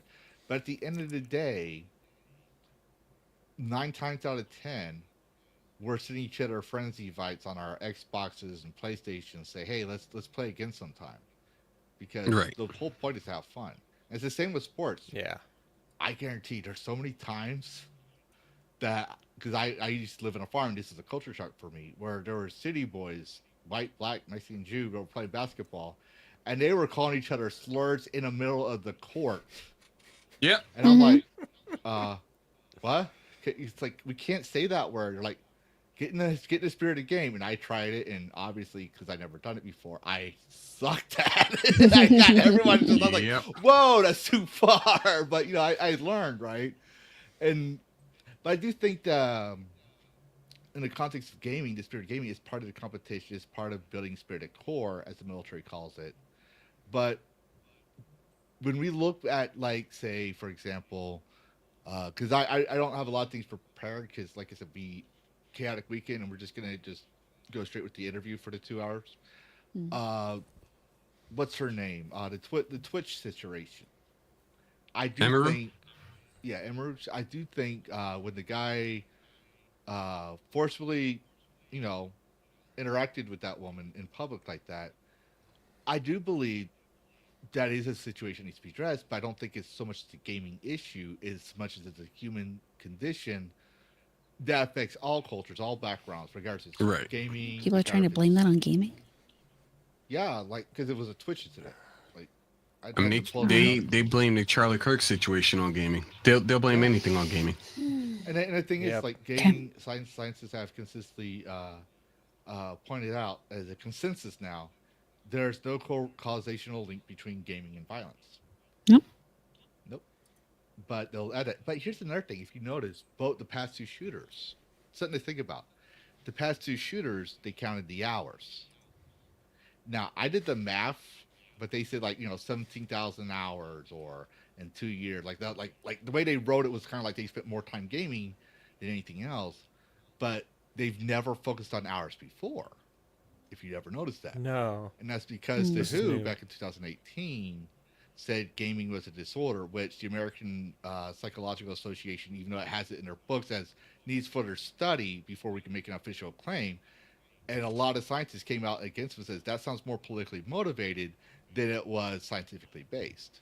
And if you try to argue with Google's AI on that, it'll take you about a back and forth. This is me actually from my own experience. Take you about back and forth between 3 or 4 days before Google finally admits, yeah, that was actually what was said. And so here's what you should say. Many critics came out and said, blah, blah, blah, blah, blah. And he goes, but it's an actual thing. I was like, well, you just agreed that even the APA says it needs more study. Is because of the fact that they're like, okay, we can no longer demonize gamers and say that games make them violent. We can't say they're possessed by the great Satan. We can't say this. So it is an addiction problem. So always great politics Satan. it when they can't do something, they spin it some way, shape, or form. It's always a form of control. Because perfect example. Not to get into too much politics, but perfect example. And this is what I'm gonna give y'all thoughts on it, because it's gonna be in my video, so it's spoilers here, and I'm grabbing some data for it.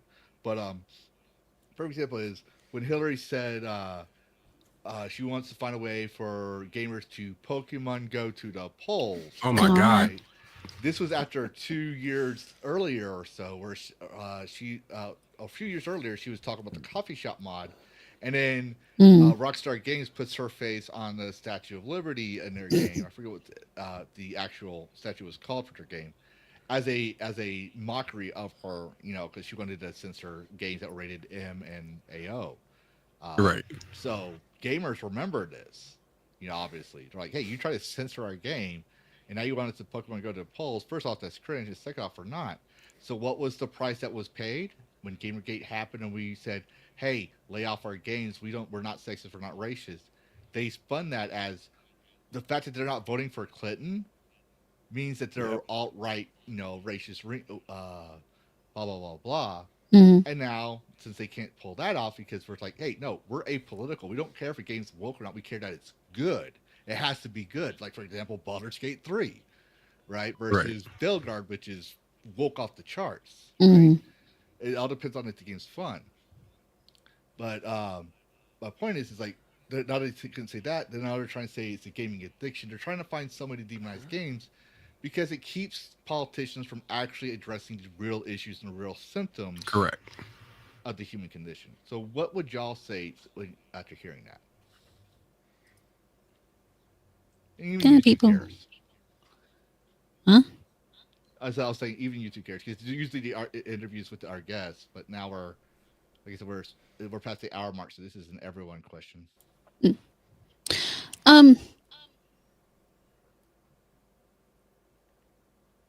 I forgot what I was going to say. Should I go? Yeah, you go ahead. Having dealt with enough government myself, like I work in forms of government. I work in the airline industry, so I have to deal with a lot of those kinds of people. Hmm. When government or higher up entities, when they want a thing to happen, when they want the end result, they will hammer, chisel, bomb, nuke, melt. They will find a way to get the result they want. They will pull from anywhere possible. If one avenue doesn't work, they will go to another avenue. To kind of compare the digital ID that people have been kind of like certain areas of the internet have been losing their minds over. Like, we don't need a digital ID. It's not relevant. People have been bringing in information. No, governments are going to do the digital ID. They will bring up any excuse possible. It is a thing that's going to happen. Governments want to say that video games are either they want to say they're bad. So they're going to come up with anything and everything possible. They're addictive. They're violent. We're a bunch of sex pests. We're violent to our pets. Anything possible, because the end goal is to demonize us because we did not do a thing that we were supposed to. What is the thing? That changes constantly. And so hearing, video games is insert negative connotation. Like, it's been happening since Columbine, and like, I can only roll my eyes so much until they pop out of my sockets. It's never going to end, but it's something that the ramping up of creativity is not going to stop, unfortunately. And we can only just bypass and say you're full of it so many times before legislation is going to find a way of rolling itself in, sadly to say. Because the plan is there, it's how can we get to it? When that's... Successful people will find ways. Like, you go watch a Kevin O'Leary video. Yes, Bonzi, I know I'm talking. She does this a lot. Whenever I'm talking or I'm really animated, she has to be part of the conversation. Successful people... No. You go over here. Successful people talk about how if you have a goal, find a way to get the path to that goal. And when it comes to finding ways of censoring video games, making them seem bad, using psychology, look up every avenue possible and know that there's probably 5 more that you haven't realized. And that's probably what's going to happen. Like, this is just the newest one. And it's stupid, it's dumb, but it's where we are, unfortunately. We know it's stupid. We know we're not violent. We're not going to go become Agent 47. We're not going to go postal. True. But we have to... No, post officers more likely to do that. We have to keep defending ourselves against garbage. It will never stop, unfortunately.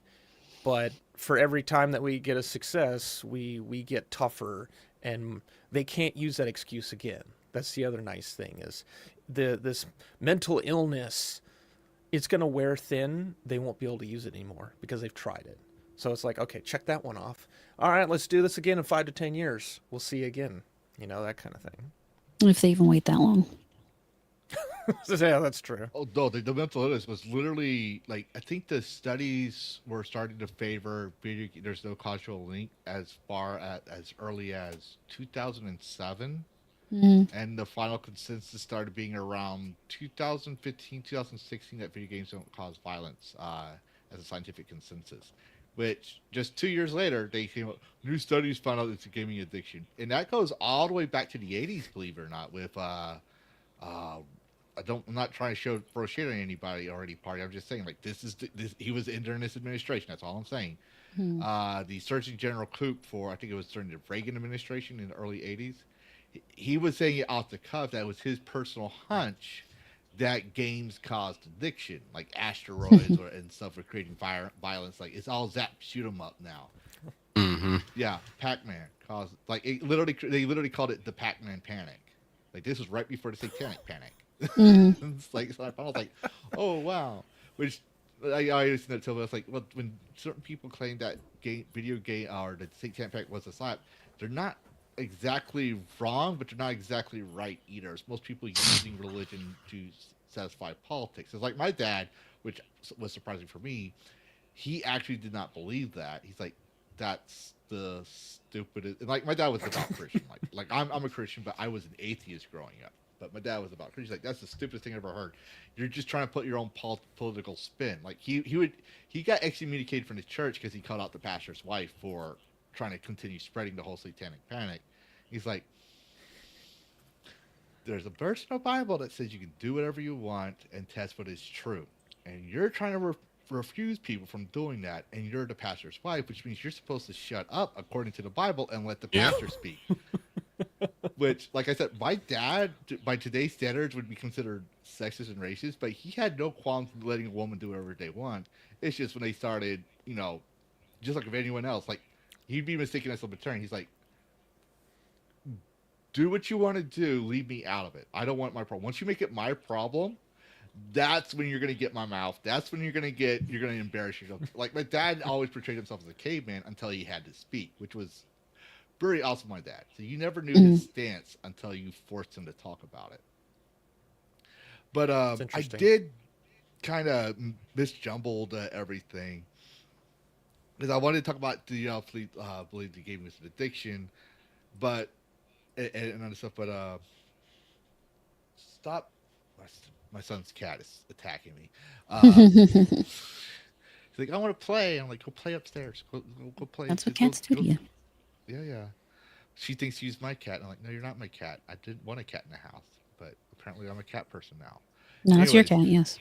Yeah. So I do apologize. Anyways, but I guess we covered all the heavy stuff, and we do have a short amount of time.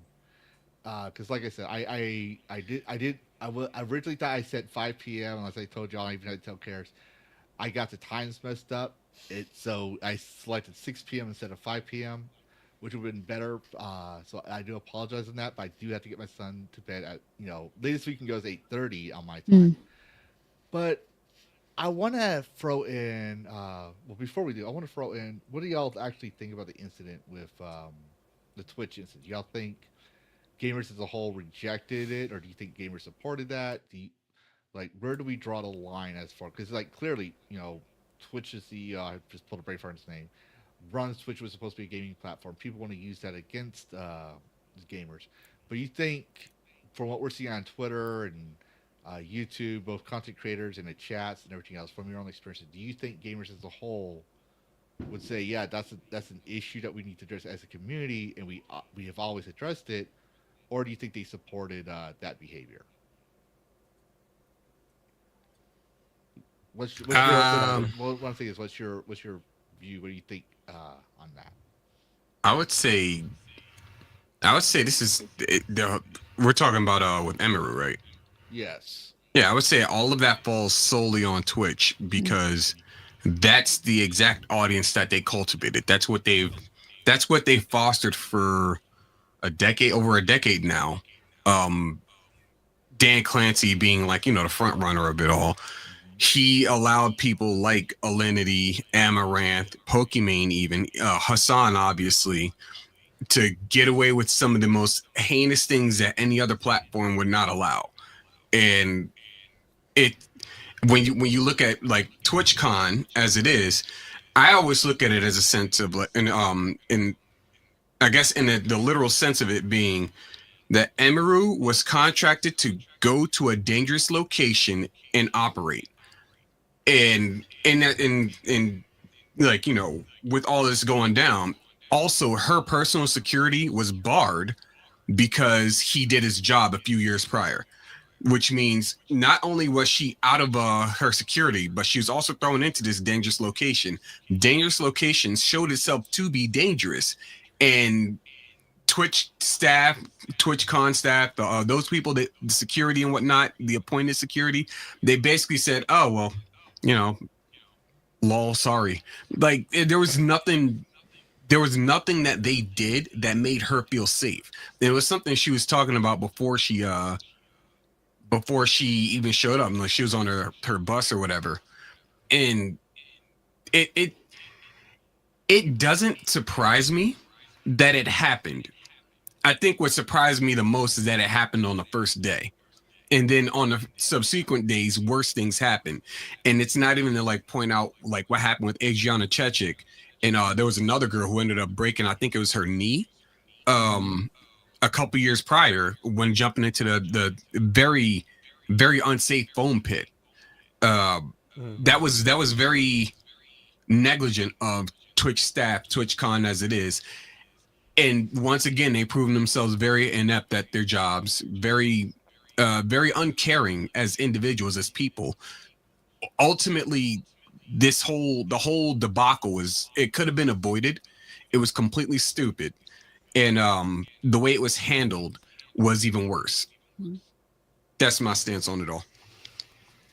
I mean, all I can say is I stopped streaming on Twitch because I went on there one day and my entire For You feed, the feed that's supposed to be, you know, recommendations of things that you like, was a bunch of titty streaming AMSR artists. ASMR. And I have never in my entire life tried to watch somebody whose breasts are out or whose head is the only thing on the camera tilted up at a suggestive angle, or, you know, where I can see most of their ass, let alone them whispering into a microphone or any other activity into a microphone realistically other than speaking. So at that point, I'm like, they don't care about me as a streamer, obviously, because let's face it, their discoverability is absolute trash.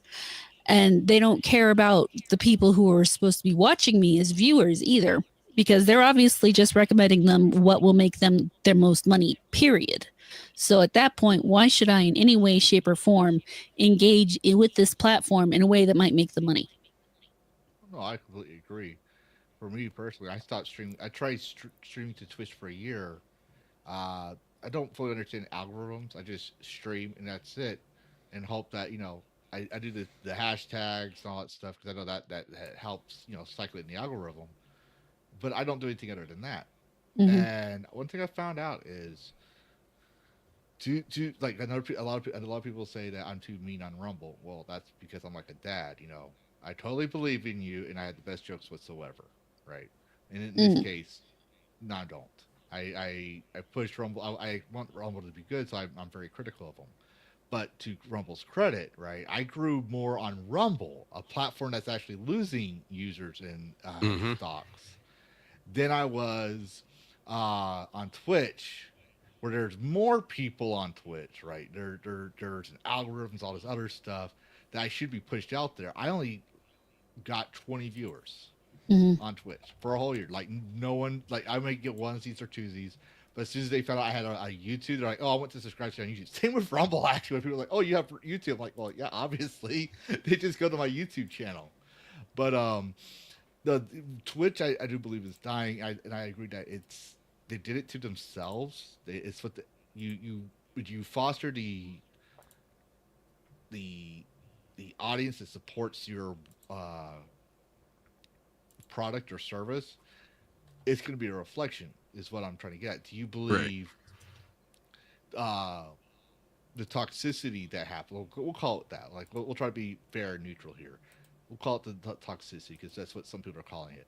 The toxicity that happened with her and other streamers. Do you think that's a reflection of? You said it was a reflection of children, but would you say, if it's a fair assessment, it's not a reflection of the gaming community, and we've actually done a good job condemning it by just saying that was wrong of him? And he, for example, some people say, and I agree, I hope she sues Twitter, or not Twitter, Twitch.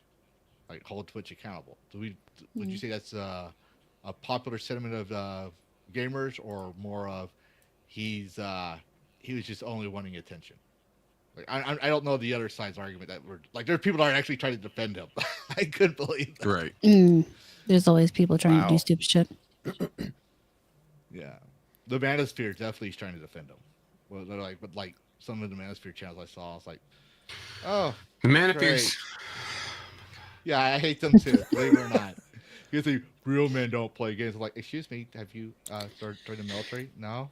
Okay. It's not even so much that they're just as, and there are going to be some people that don't want to hear this, but they're just as bad as religious nuts. They're just as bad as the politically inclined. They believe that because you don't do what they do, you're in the wrong. And that's no way to live life. No, like, men are not assimilated. We don't all think the same. And the same thing goes for women.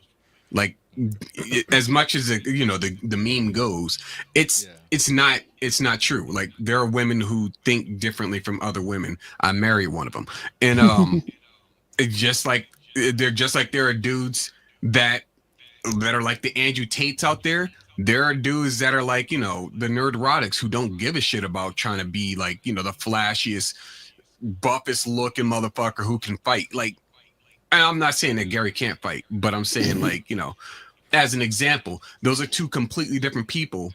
And Gary loves comics. Gary's far more interesting than Andrew Tate. Andrew Tate has like a couple of lines that make me laugh, but ultimately Gary's far more entertaining. Same thing goes with Eric July. Same thing goes with Jeremy and Ryan, Geeks and Gamers. Everybody's different. So that whole manosphere shit is fucking stupid. It's what I think of. I think it's just it's a group of men who put shields of status up in front of themselves to basically say, yeah, we're actually like very insecure about ourselves, right? They'll shower themselves with like different cars and money and women who they only see like once or twice, and like all this other stuff that ultimately means nothing when you die. Oh yeah. That's like I don't care about that. I want good stories that I could then create more good stories from, that people would then go, oh, that's great. I'm going to try to create a story that's inspired from this. Okay. I want that. I want legacy to happen. I don't give a shit about like, the car I drove after I died. I'm dead. Fuck am I gonna do with the car after that? So horror's not Tuesday. She's 7 days a week. Support for it. I want to make sure that's clear, because I was like, wait, this is coming out wrong. Let me fix this. No, it's fine. I'll always clown on my wife. It's fine. But I will say, to be clear, it's like, it's not always Manosphere, but it's a very popular example because they did use that. Like, he's just trying to assert his manhood. That's all he's doing. He's trying to show blah blah. It's like, that's not asserting shit. It ain't. No. Wrong. I don't even know if I can say it on YouTube. Like, it's no. I'm sorry, Horror. Go ahead. I was going to say something. I thought you were. I don't want to cut you off. Oh, no. I was just, when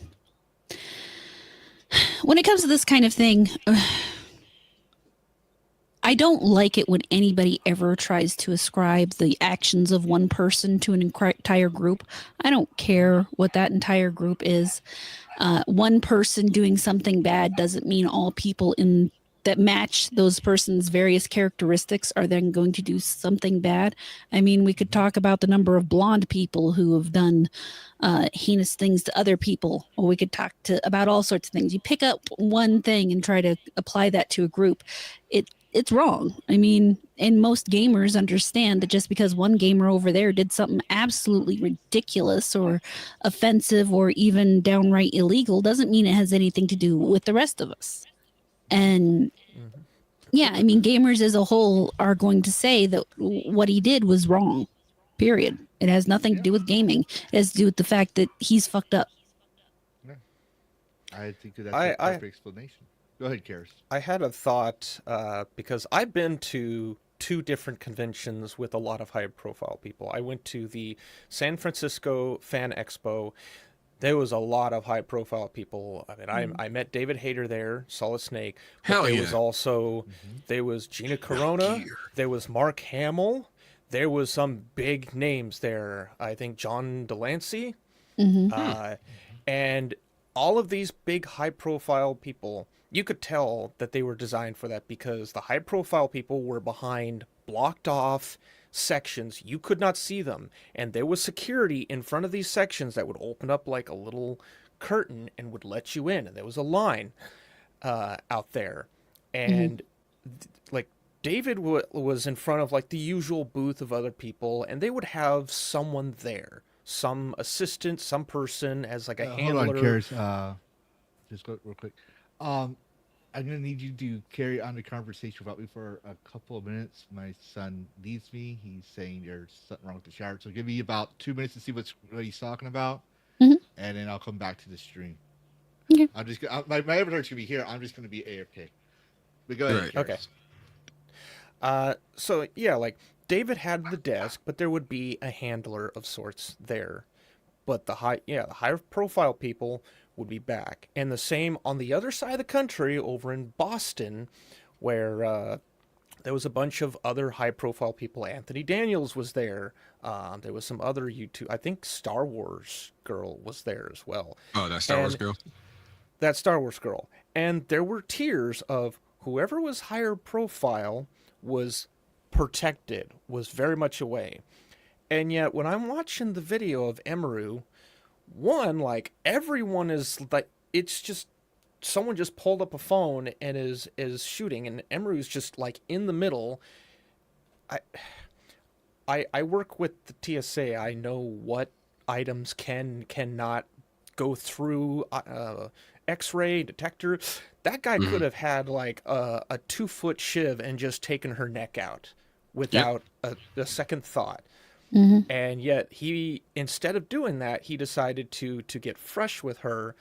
That guy should have been on the floor in zip ties or some sort of restraint. And yet instead, like, one security guard had to basically do double duty. Like, TwitchCon is screwed, in my opinion. Like, do not go. Whether you're a small time person or you're a high profile, don't go. Don't We'll go see. because this is what you're going to get. I will say, unfortunately, part of that has to do with where they're having the con. The rules in California around detaining certain people doing certain things as a non-police officer are very not beneficial to someone trying to help other people, even if that's what you're hired to do. It can be really, really iffy on that. And then you add into the fact that Twitch itself is very Loosey-goosey. yeah, that'd be a good word for it. Then you're going to have an issue with, them not necessarily wanting to appear to be on the wrong side of certain sorts of politics, because, God forbid they detain the wrong person, and someone gets upset because, he might have had a kid to go home to or some weird shit like that. I can see that. But there's also that side of me that's like, that guy was going to do. Oh yeah. what He he was going to do something. I mean, I don't disagree. I'm just saying that unfortunately that's the reality of where they're going with. In my opinion, what should have absolutely happened to that man is the security guard, who should have been standing much closer to her to begin with, would have given him a right hook across the face and tied him up on the ground and kept him there until the police came up and picked up his preferably unconscious body. Yeah. But unfortunately, I live in reality. Yeah. This is why I It like just games seems more. like a... Hmm? What's that? I'll say this is why I like games more. Yeah. But yeah, that was just this experience that I noticed of, like, Yeah. evidently no one is high profile at Twitch Apparently except not. Dan himself.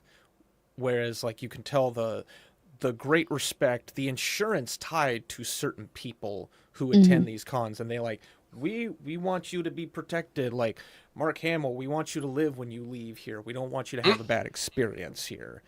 Basically. And yet, just everything that I've seen and heard, it seems like Dan's just kind of, whatever. I've got 20-year-olds to go meet. They may or may not be my employee. Have fun. Hey, may or may not be my employee. It's crazy. Exactly. So I do want to add some fun questions in here. Let me see. Let me check and look at my notes. Oh, I got them all wet. Sheesh. Yeah, surprise. I still use the old-fashioned pen, and I don't even use the ballpoint. I still use fountain pens because I like the feel of them.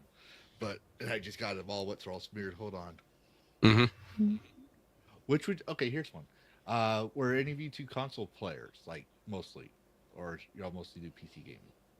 I mean, yeah. I was. The Which first. would you say is the best generation console? of all the consoles of all the console wars. Which Oh boy. I don't know the generations by numbers. I just know what existed in that time. It was the era where you had Game Boy Advance, PSP, PlayStation 3 was just showing up. Xbox 360 was right around the corner. Or no, it was the other way around. GameCube was there. The Wii was on the horizon, but it wasn't there yet. That era right there was like the mid early 2000s to about I want to say maybe 2010, 2011 was like peak gaming. Like there wasn't a single console that didn't have absolute bangers on them. Oh yeah, Yeah. no, I agree on that 100%. What about you, Horror? I'm looking up something really quick to check because my PS2 my was there, too. brain has an issue with remembering when things happen sometimes. And so when it comes to the console I remember playing most, I'm gonna have to go with, I think, the PS2 specifically, and it's between the PS2 and the Xbox 360. I was looking to see how much of an overlap there was on there, but apparently there wasn't much. So I probably went from the PS2 directly into the 360 for various video games. But we had all the consoles at that point in time. The only thing we never had was the Sega Saturn Saturn or Dreamcast. That's what I mean. Well, we didn't have a Saturn either, but we didn't have either of those. But I played a lot of games on both of those. Karrus, what about you? Nice.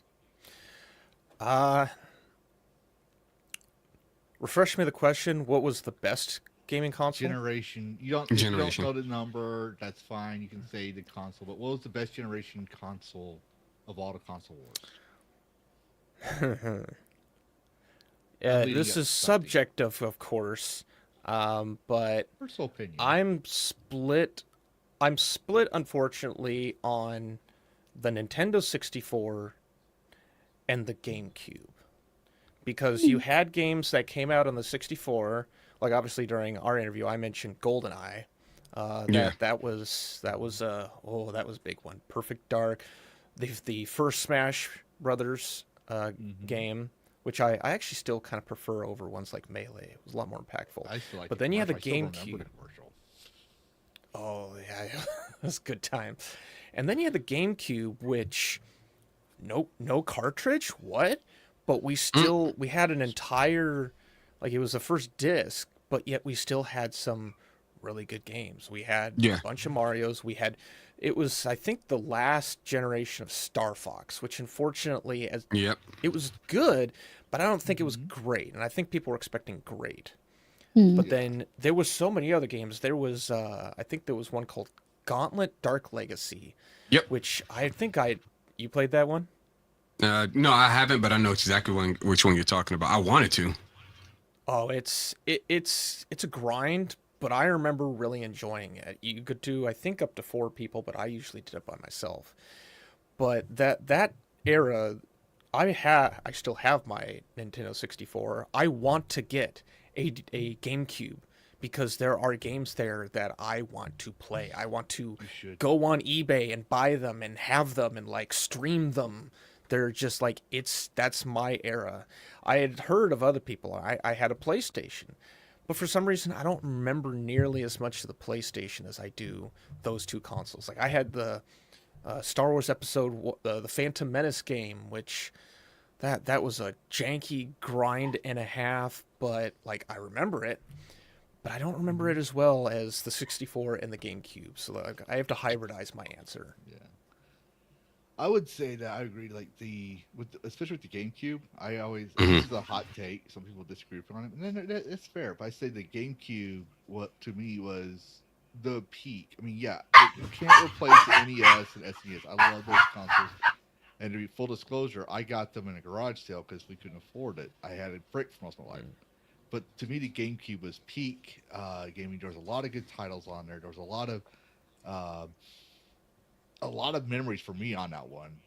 And part of the reason is like I didn't like Animal Crossing, but I got the game because everyone was getting Animal Crossing. So like, okay, I'll see what it's like, and they had the Legend of Zelda Master Sword, right? So I literally turned an entire courtyard because you remember back in the old Animal Crossing games, it was like Legend of Zelda where you exit the square, it just rolls into the next square.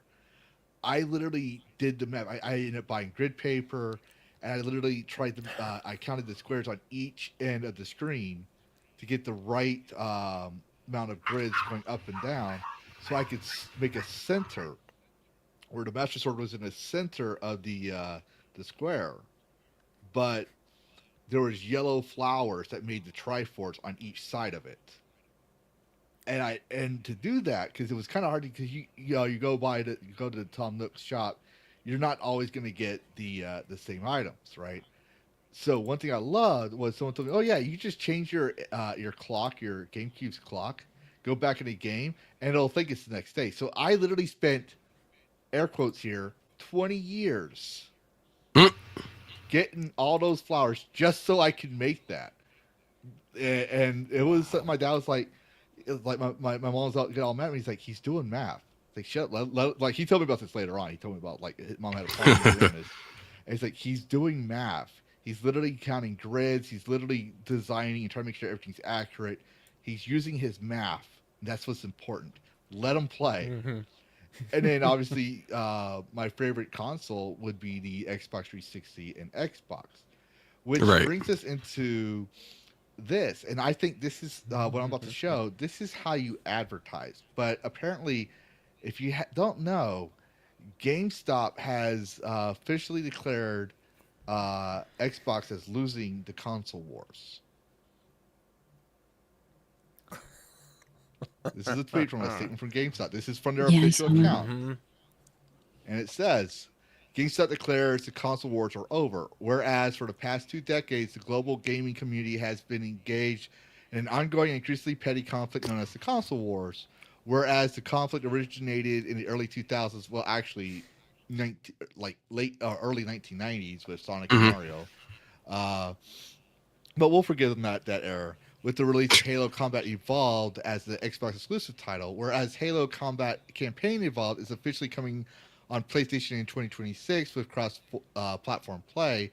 Therefore, GameStop, acting under its authority as a neutral entity and the world's retailing, gaming, and trade in destination, hereby declares the official cessation of the console wars. All claims to exclusivity are hereby dissolved. Console loyalists are instructed to cease hostilities, suspend militias, and enjoy this new era of gaming. GameStop will continue to operate as a demilitarized zone, offering hardware, accessories, and trade-ins to combatants on all sides, power to players. I actually laughed when I read this. I was like, this is how you advertise to gamers. I mean, they're still crap, but it's funny. Yeah, no. Like, let's not ignore what GameStop GameStop is still shit, but still, this was a very clever and appealing to gamers type of advertisement that we used to have. But I thought I'd share it to see what y'all thoughts were on the advertisement. Oh, I did a quote tweet and I said, it was something along the lines, it might be there. It was like, who put you in charge? And I put a gif of Theoden saying, you have no power here. Because this is a company that is you go and watch anything of Camelot 331 during COVID. This company has destroyed itself and its employees. It has no integrity left. Yep. Its employees want to remove themselves from the ethos over the lack of respect, and just for them to come forward, I declareth, shut up. But yes. But in honesty, like I agree, because like we both watched Camelot. I don't know about y'all too, but we watched Camelot. And Camelot has exposed a lot of GameStop. I'm saying any company in general that makes something like this to be a witty attack on. It's funny, yeah. It's like, is it funny? Is this something that if you didn't know the context of GameStop and their shittiness, would you as a gamer be like, yeah, I might want to check out GameStop because this sounds funny? Oh, without context, yeah. Some people still do. Like, every so many days, I have to drive past the GameStop, and I don't remember what game was being released. It was one of the big ones. There was like 20 people out front before the store opened, And I looked and I was like, wow. And like it clicked in my head, like, yeah, there's people that either don't know the context of GameStop or don't care. They're just they're like they just want to go get games. And it is funny to like without the context, you know, they're doing the Wile E. Coyote thing of like they're holding up the sign, looks like it's over. It's like Microsoft basically just like there's this video from I don't remember who made it. They did it on Pirate Software of him basically getting like shoe and mouth syndrome. Like Microsoft just kind of put Did their the same foot thing. in their mouth. Yeah. Open mouth, so- insert foot. GameStop. I used to work for GameStop. This is back in like the early 2010s. So I could see from the inside, or at least the inside of the store working there, how retarded it was, for lack of better terms. It was pretty bad. I got fired for something that I was allowed to do. Let's put it that way. Oh, Camelot would love to interview you. Reach out to him. Oh no, me and Cody are pretty cool. Okay. We like met up in Matsuri a couple years back, and every now and then we shoot the shit. Did we? Cool.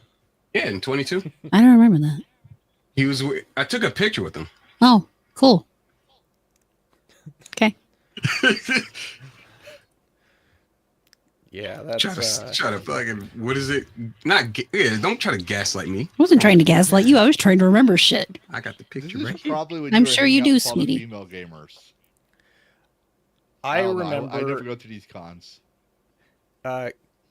GameStop actually sold, and not many people remember this, but there was a physical release of Resident Evil 4 on PC. It was like an 05 or 06 release. It was for $30. This was a real thing. Capcom contracted, I think, through a company called Source Next. There was no mouse, no, barely any keyboard, no dynamic lighting or shadows. It was a straight-on like development port. Terrible port, but they put this thing on a shelf in a GameStop store and sold this damn thing for about 6 months until Capcom got backlash and they nuked its existence. But I have a copy. As you do. I bought a copy of it and I actually still enjoyed quite a bit of it until they did the later remaster, which is still pretty good. But like, oh boy, good times to laugh over. But the console war probably is starting to end thanks to Microsoft. I need it to end indefinitely because I'm sick of console gremlins, as Cassie calls them. I'm tired of console gremlins always fighting about what we got exclusives. That's nice. Shut up. That's what that boils down to for me. Just put every game on every console on PC, and I will stop complaining. Yeah. Well, Nintendo's not gonna allow that for the PC part. That's why Nintendo sucks. Because if like perfectly honest, if I could stream Legend of Zelda on a PC, because I don't know how to stream console games, but if I could, I would be streaming Legend of Zelda nonstop until I've done everything there was to do in every Zelda game on the PC version, just like when I was a kid. Right. But we're talking, I probably had like 2, 3, maybe 4 years of content alone. Maybe more, yeah. Get an HDMI converter from, like, I actually got this for my 64. There's like the video port to HDMI. I have that. I bought one. It's like either on eBay. The only or other Amazon. thing would be I'd have to get a separate TV because the TV's in the other room and it's about the size of the freaking wall. But I would definitely do that in my studio one day. We should got the HDMI porter, right? Well, you also need a capture card for your PC. Yeah, so I think so. Someone else mentioned that one, but yeah, I would definitely pull out my old NES from my mom's house, and I still gotta go over there and do some more, get some more of my stuff. I have stuff. She has all she still has all my Legos, which when I looked at all the models, like even though they were played with, just to see how much they were worth, I could basically sell them for about $500,000. That's Do how you old have and the valuable M-Tron they are. series? The what? Do you know of the M-Tron series from the 90s? The M-Tron. That is, I had one of the, Yes. it was like late 80s, early 90s. M-Tron was a series, but there wasn't even like, before the Pirates of the Caribbean, you had just like pirates, you had like wizards, and before that you had the space league called M-Tron. And Yes. I like just missed out on M-Tron when I was growing up. But I had remember that very well. I had the original Space Police series from the early '90s and the re-release of them. I have all the Black Knights. I have all the the Dragon Masters, definitely, because obviously I'm obsessed with dragons. So I have every Dragon Masters. I have all the Fright Knights. I have Blacktron, as they called them originally. I think they called him B-Tron now, because Black's problematic.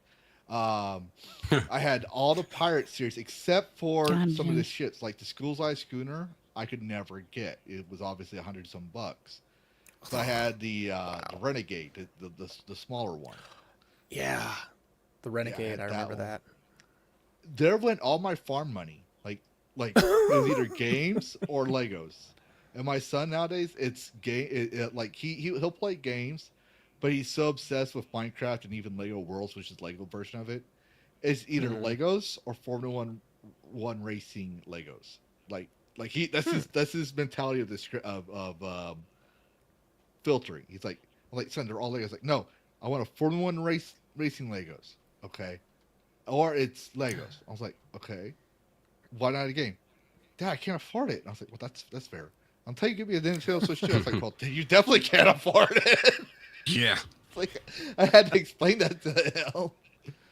But I do want to go back to what Sheepsidian said about, put everything back on, put things on PC and stuff. And it seems like Bethesda's at it again. Like, most people are covering Halo. We did cover a little bit, obviously, which, full disclosure, I'm not going to get the new Halo release because it's going to be made in Unreal Engine 5, which, no. Every game I play is in Unreal Engine 5. I can't stream it. But,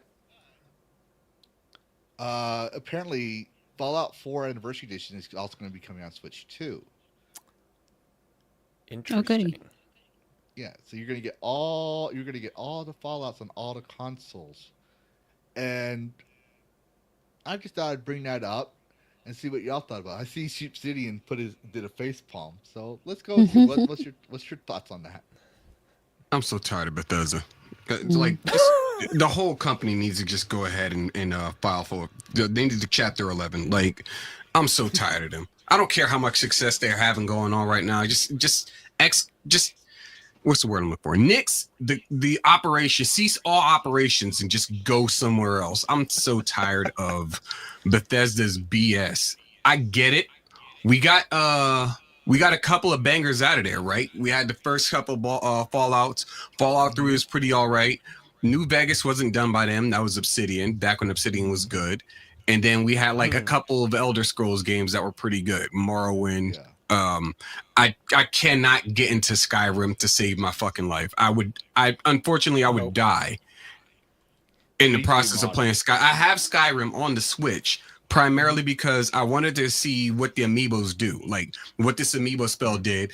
All it does is give you the Master Sword, which is completely obsolete with the very next weapon you get.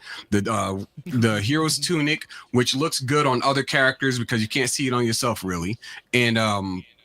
And then you get the Hylian Shield, and the Hylian Shield is all right at best. Like, you don't get anything specific that that sticks with you. It's just basically some beginning game shit, and it's just like, you wasted my fucking time. I wasted my fucking money. I hate y'all. And now you're going to try to do it the fuck again with Fallout. And I'm pretty sure they're going to have some amiibo functionality in that shit too. Like, yeah, we're just going to build a fucking machine that you can then slap some amiibo onto in game. And then you get like some kind of in-game item. Now you get Mario's hat and that does all the shit. Like, I don't fucking care. Bethesda, burn. Yeah. I have to ask, go ahead. What are your thoughts on Todd Howard? Todd, the fraud god Howard, that guy, and cohorts with Lord Master Pete Hines. I don't think Todd's a bad guy. I just think he can't help but be a little bit Oh, what's the word we're looking pretentious. for? It's not necessarily he embellishes a little more than what he Hyperbolic. yeah, he's very hyperbolic in his rhetoric. Like he'll say something like, "Yeah, we have 112 different endings for this game." And it's like, "Yeah, but all the paths lead to like the same 4 endings." I get it. You got like multiple paths that you can take, but they all go to the same place. So can we clean that? Can we get a PR, like a PR team to like clean that up, please? Yeah, he has it's not that he has no filter, he has the wrong filter. His filter expired 12 years ago and no one bothered to change it. His check engine light came on and no one went and serviced him. And Yeah, yet to he him, it still just walks works. up on 16 times the disappointment, as I like to say. I usually tell people, because I played Morrowind, Oblivion, and even Skyrim on the console, and then I went back and played on PC later on. But I always tell people, it's like, in my personal opinion, Bethesda games, especially Fallout and the Elder Scrolls series, are meant to be played on PC because they're always going to be buggy. They're always going to be messy. I mean, let's just be honest. So they have to be modded. My issue, kind of what you're saying, but my issue is they used to let the modders carry the weight of their game. They are the ones that kept the game alive, and they'd go and make the next game. And now it's just becoming a meme at this point. They're gonna have Skyrim 24? Century Edition before they even have Skyrim Yeah. Elder Scrolls 6. Basically, You I want to was- buy it again? I was making a joke of how Skyrim is available to play on the Texas Instrument calculators. You're not wrong. But what's your thoughts on all this? I never played Fallout, so I don't care. You don't care. No. What I won't buy it. Elder I'm- Scrolls? You know, I enjoyed Oblivion. I really enjoyed Oblivion. I have still never finished Skyrim. I've probably got a couple thousand hours in the game, but I never finished the storyline. I mostly end up wandering around. I pick a direction and just walk that way and As you do do. whatever's in my way as I go that direction. So I just, I have no particularly strong feelings. I'm trying to remember any really standout Bethesda game that I enjoyed. You mean to Oh, you tell me mean you Dragon Age once upon a time, but now I try not to remember that too hard since the Veilguard. So, because it That's just, it BioWare. kills me. Oh, right. You're right. That is BioWare. In that case, I have no idea. What does Bethesda have that I would play? You have you ever played Doom. Prey? No, Brink. no. Hold on, let me see Bethesda game because they have like a good list of games that I'm okay They- with. They did Doom there's quite a 2016, few. but they were Yeah, contracted Doom. to do that. I don't. See, I mean, I played the some thi- Doom, but not a lot. The thing about Doom is, and this is Starfield. where Yeah, let's not talk this about is that. where I think Bethesda's like one of those. They're a company that you need to contract to do a thing. If you let them just go willy nilly, they're just going to recycle the same crap over and over because they probably don't have any idea. Whereas they probably put a contract out. Daggerfall. Bethesda won it. Daggerfall. Yeah, I probably that played was, that, but I don't really remember it. That was an older Daggerfall one, I is think. considered one of the oldest 2D games with the largest world map. Yes. Even I have to It's agree with ridiculous.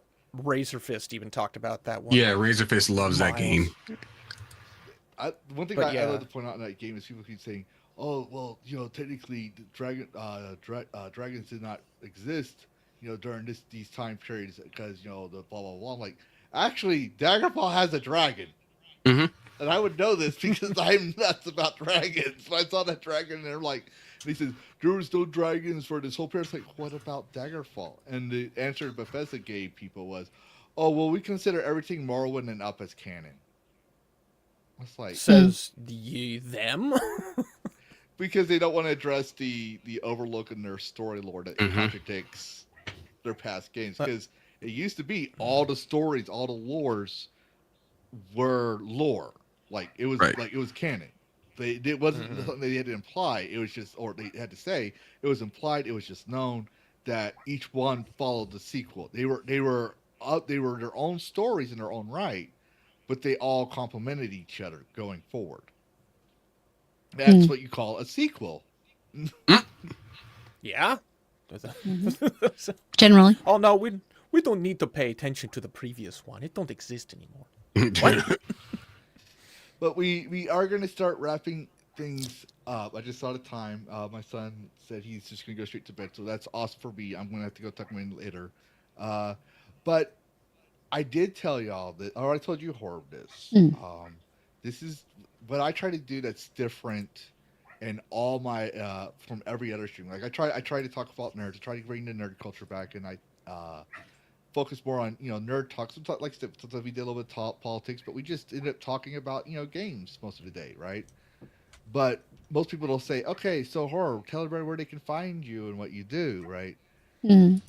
Clearly, we did an interview where we sold you as a content creator and as a person. We humanized you, right?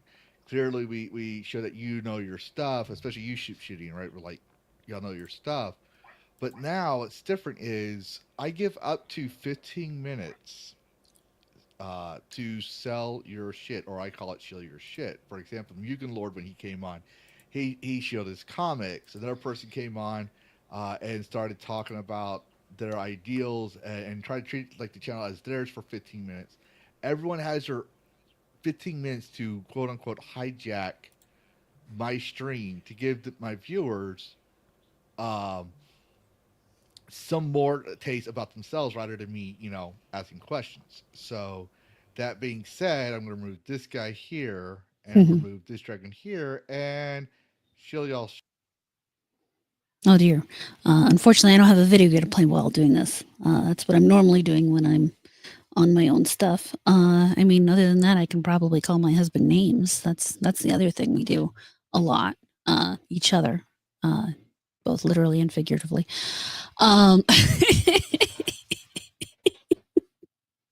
What, am I wrong? Now, that is not what he's like on his channel. He'll actually be talking and stuff. This is just his reaction to me as his wife, saying things that he may not necessarily have wanted me to say, because I do that a lot too. At any rate, I stream Mondays, Wednesdays, Fridays, sometimes Saturdays, depending on how long SNH goes on. But I stream those 3 days, 3 in sometimes 4 days at 3.5 at 9 o'clock Mountain Time, which would be 11 Eastern. And I basically play video games. Just finished playing through Silk Song, so that was fun. We're gonna play Mouthwashing tomorrow. And if I happen to get through that game in like one stream, then holy shit. If not, then whatever, we go on as we do. And we will continue playing more games and shooting the shit, hanging out. Cause I just like having a moment in my day where I can just not really put too much stock into a lot of what's going on in the world. It's pretty fun. I already don't like doing like politics talk at my job as ironically, as a libertarian, as the non-status at my job. I hate talking about politics. It's exceptionally irritating. But if I'm not streaming, to get back on track here, if I'm not streaming, I am drawing stuff. I have a couple things in the works. I'm working with I got some not necessarily deals, but I'm collaborating with a couple people as far as some art goes. So I'm drawing some pictures for some people. I'm messing around with the music stuff that I will eventually incorporate into my streams. Dabbling a little bit with like AI videos and stuff like that. I just want to make my pictures move. Like the pictures that I draw, I want to make them move and stuff like that. So that's pretty fun messing around with. He enjoys that. I'm also reading a lot of manga. For those that haven't seen them, I have 3 books here that I showcased on SNH last night: Death Note, Fire Punch, and Dorohedoro. Those are going to be a few of the other books that I'm going to be adding to my my ensemble back here. Also, just read through Leviathan. Well, the first book. There's 3 books, and I recommend it so far. Aside from that, I'm also inspired by all of this manga here, to work on my own manga. So I'm doing that. It's called Fandemonium. You go to fandemonium.locals.com to read the prologue. I'm still working on the first chapter because I decided to flesh out a little bit of what's happening at the end, which then prompted me to reflesh out some stuff for context that happens earlier. And I'm almost to the point where I'm just like, you know what? I'm just gonna let it ride. I'm just gonna wing it, and this is gonna be. I mean, it's not something I'm looking to make money off of anyway. So it's just something I'm just putting out as a passion project. It's kind of love letter to the community that got me out of a bad situation in my own life. So that's what I'm doing with that ultimately. Otherwise, I am on Twitter shooting the shit, memeing, mostly memeing. Every now and then I will get a little serious about some stuff like Pokemon, for example. I'm not going to go off on a Pokemon tangent and just suck up all the last 12-11 minutes that we got here. I don't know. I'm waiting for you to finish. And yeah, pretty much that's about it. Catch me on my streams. Catch me over on Twitter, Discord, Instagram, sometimes SNH, and yeah, that's it. He does a lot of things, and he's way better at this than I am, realistically. I just stream 3 times a week right now because, well, that's the time I have. Thursday nights at 8 p.m. Mountain Time, Saturdays at 1, and Sundays at 1 as well, unless something on my weekend comes up that I have to get done because we have limited time together, and sometimes, you need your man around to help you out with certain things. However, this Thursday will not be on my channel. I will be singing on my friend's channel, Jazz. He's Digital Soul Spark on Twitch. We will be doing a karaoke night where he and I will take turns singing different songs back and forth for the first 2 hours, and then other people can come and join us afterwards. If you want to stop by and hear me sing, it'll technically be the second time I've sang in public, so to speak, in a very, very, very long time. So that'll be, exciting. And generally when I'm doing my own streams, it's, I'm playing a video game and chatting with people. I am looking to get back into making videos. I'm just having a hard time deciding what to do. I had a lot of success talking about video game news, but on the one hand, things tend to get a little bit negative, and I have a tendency to internalize that a little more than I like. So I have stepped away until I can figure out what I can do that will keep me mentally balanced as well as keep other people entertained. That one's a difficult one to manage.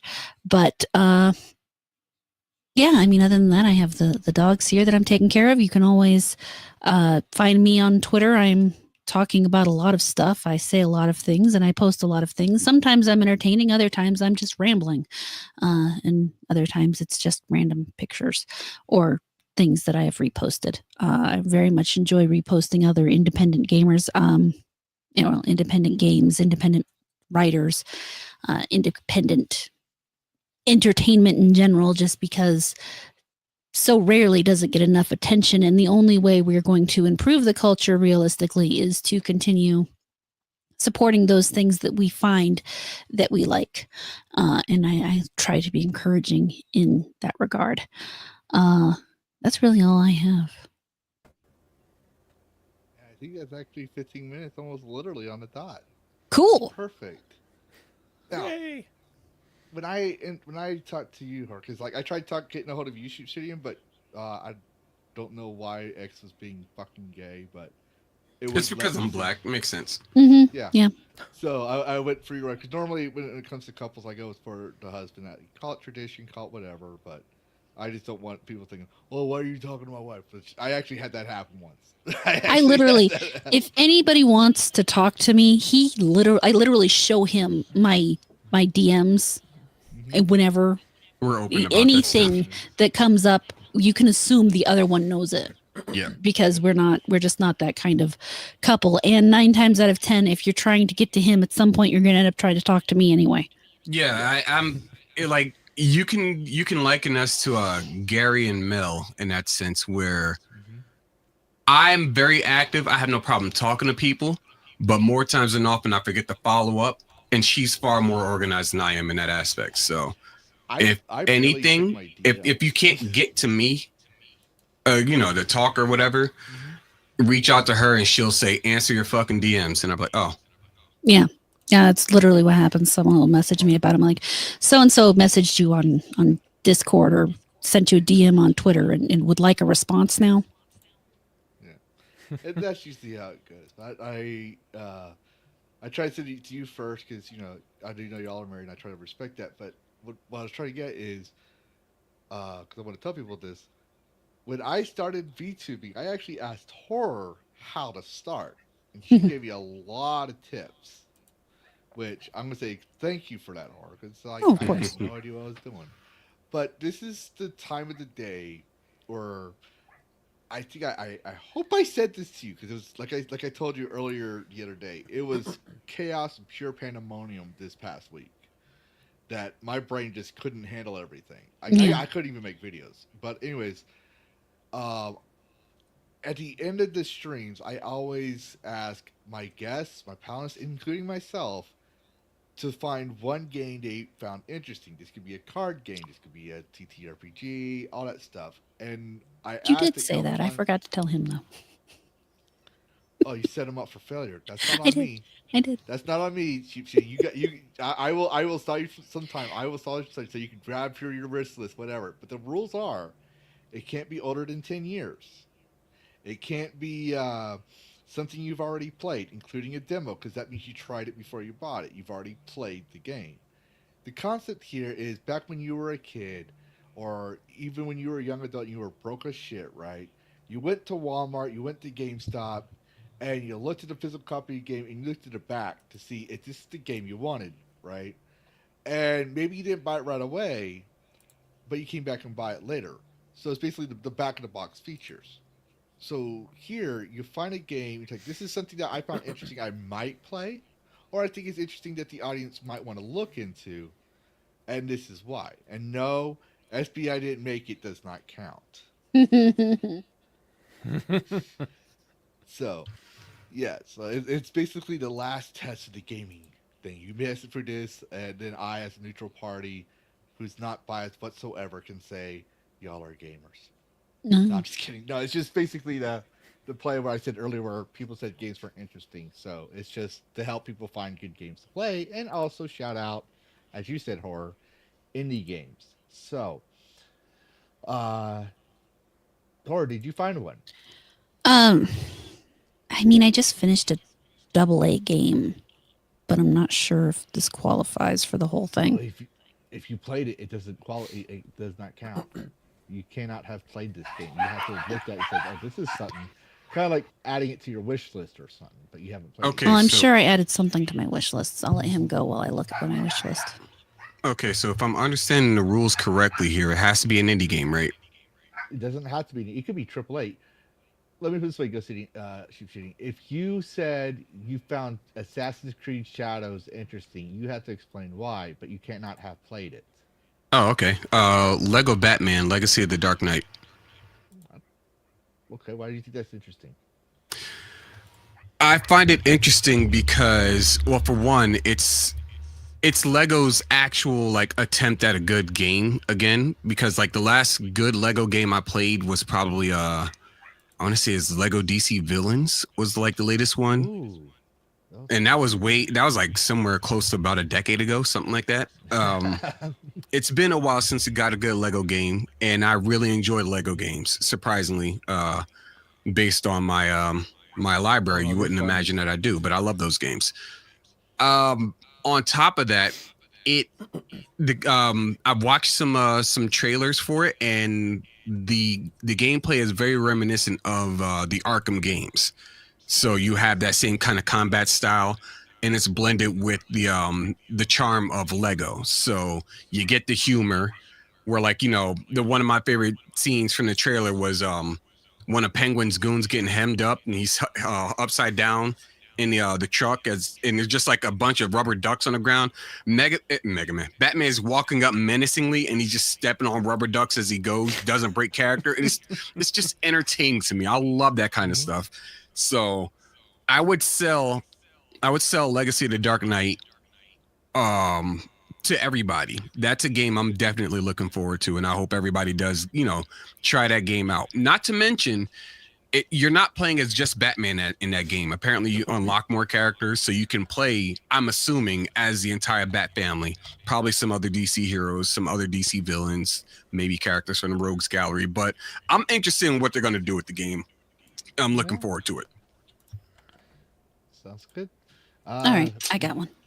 Oh, you got one? Cool. Yeah, I got one. I was looking on my Discovery queue this last week, and I added Moons of Madness to my wish list, and I did that because it is a first-person, story-driven cosmic horror game, which if you guys are paying any amount of attention, obviously, I have an enjoyment of cosmic horror. It looks... Oh, really? Yeah, right? It's shocking. It looks very creepy, kind of exciting, first-person survival kind of thing that, it's just kind of that kind of thing that's right up my alley, where I find something that looks like it's going to be an entertaining story for me to be able to play. If y'all don't mind, after they show you onto it now, like we usually share the page links to that things on stream. But if y'all can send me the links on Twitter, I can add them to the description so people can look up themselves. I can do that. Yeah. I can say that having played a fair bit of Moons of Madness, you will enjoy it. Oh, that's good to know. I haven't beaten it. I won't spoil it.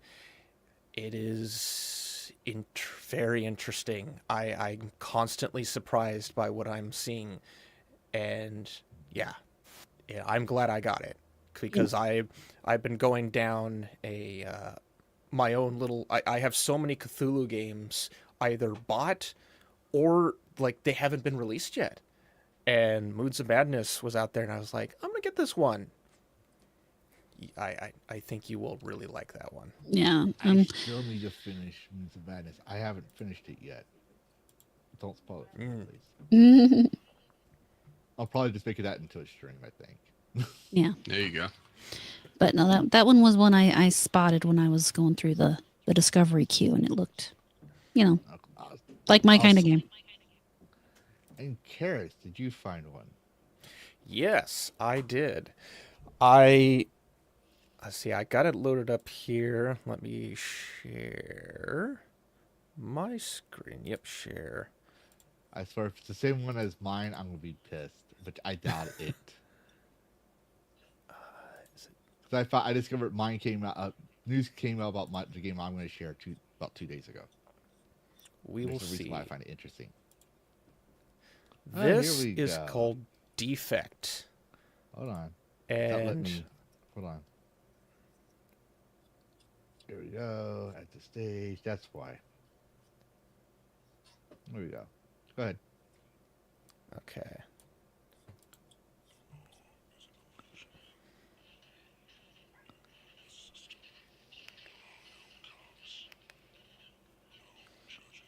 Yeah, you got to talk through this in case. I know it's low, but in case it starts talking loud, we need to make sure the copyright. So just it's a little loud. Yeah. Well, that does look cool. Yeah, I saw this trailer. Interesting. Got that cyber future dystopian feel to it. Not cyberpunk per se, but still like a cyberspace. I mean, it can be categorized as cyberpunk. It's very sci-fi. Yeah, it's very sci-fi, but it also has that cyber feel to it. It's fun. Like it's not. It don't feel like it's cyberpunk, but at the same time, I'm not saying it's not. Right. Still looks cool.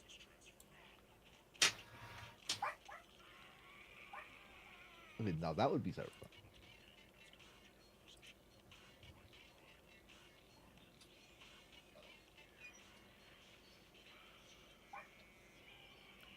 So what's the whole purpose of this character? Because we can't hear it. Maybe it's just me. Karrus?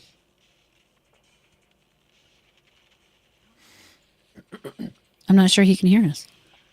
I don't think so either. Maybe he's playing this so he can continue playing video games.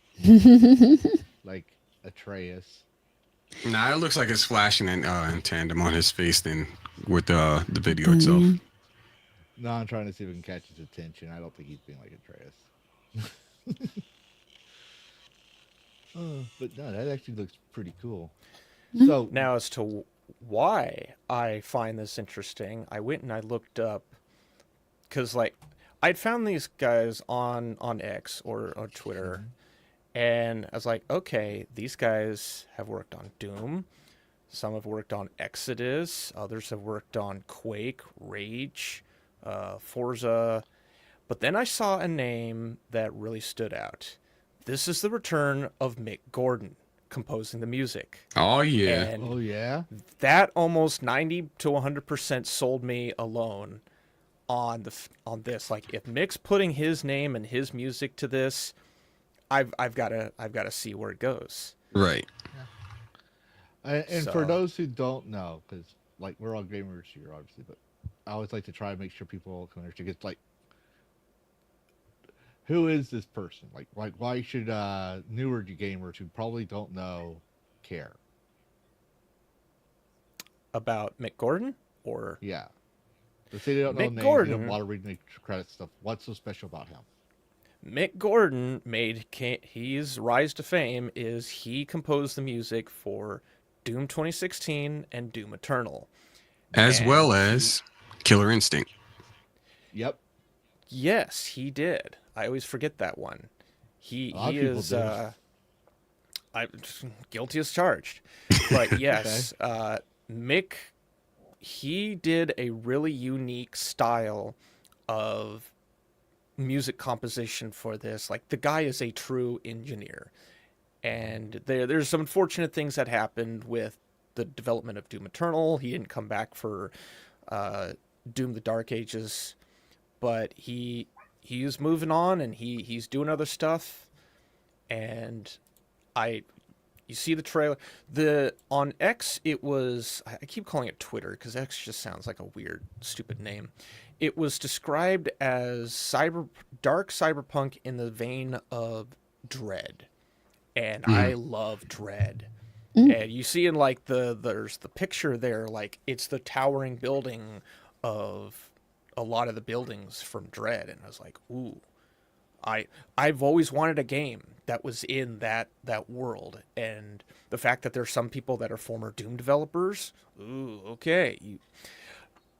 It seems to be in a vein of AAA, which at first I was like, I'm kind of leaning. I'm 90% away, but I'm not 100% away from AAA. So if this is gonna be good, I'm interested. And so far, I'm very interested in this. It is on my wish list, and I'm gonna keep an eye on this thing. So that's my recommendation. Mine actually replaces one from my wish list I was going to use, which is fine. But I gotta say, a lot of people think that most of my gaming news comes from Niche Gamer. No, it also comes from Pirate Nation. I don't know where he finds this stuff, but it's awesome because like one game I'm looking forward to is coming from South Korea, and don't have my glasses on here. Can you pull that? Oh, there it's down already. But it's this game. It's called we'll move it back. Hold on, sorry. Ouch. I hate when it does that. Okay. It's called Project Tall. All right. Now I'm gonna try to do the full screen, but full disclosure, my internet sometimes likes to be choppy when I do full screen. So, but my interest in this is only because I just barely, I just recently heard of it, and I just saw a 30-second video like everyone else. Is this thing right here? All right. Remember, this is from South Korea.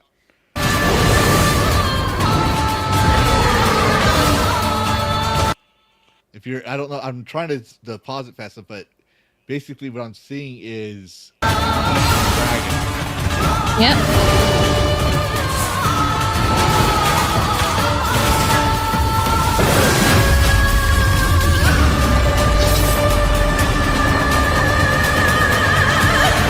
Let's go on next. But yeah, I thought it was kind of interesting, like, because I have bad eyes, but from what I was seeing, it looked like in Moosey Fest, but it looked like you were fighting the Eastern version of Dragon, which I thought was kind of cool. Yeah. But it's and South Korea's been making some badass titles lately. Like my personal view, they're coming out with a lot of good titles.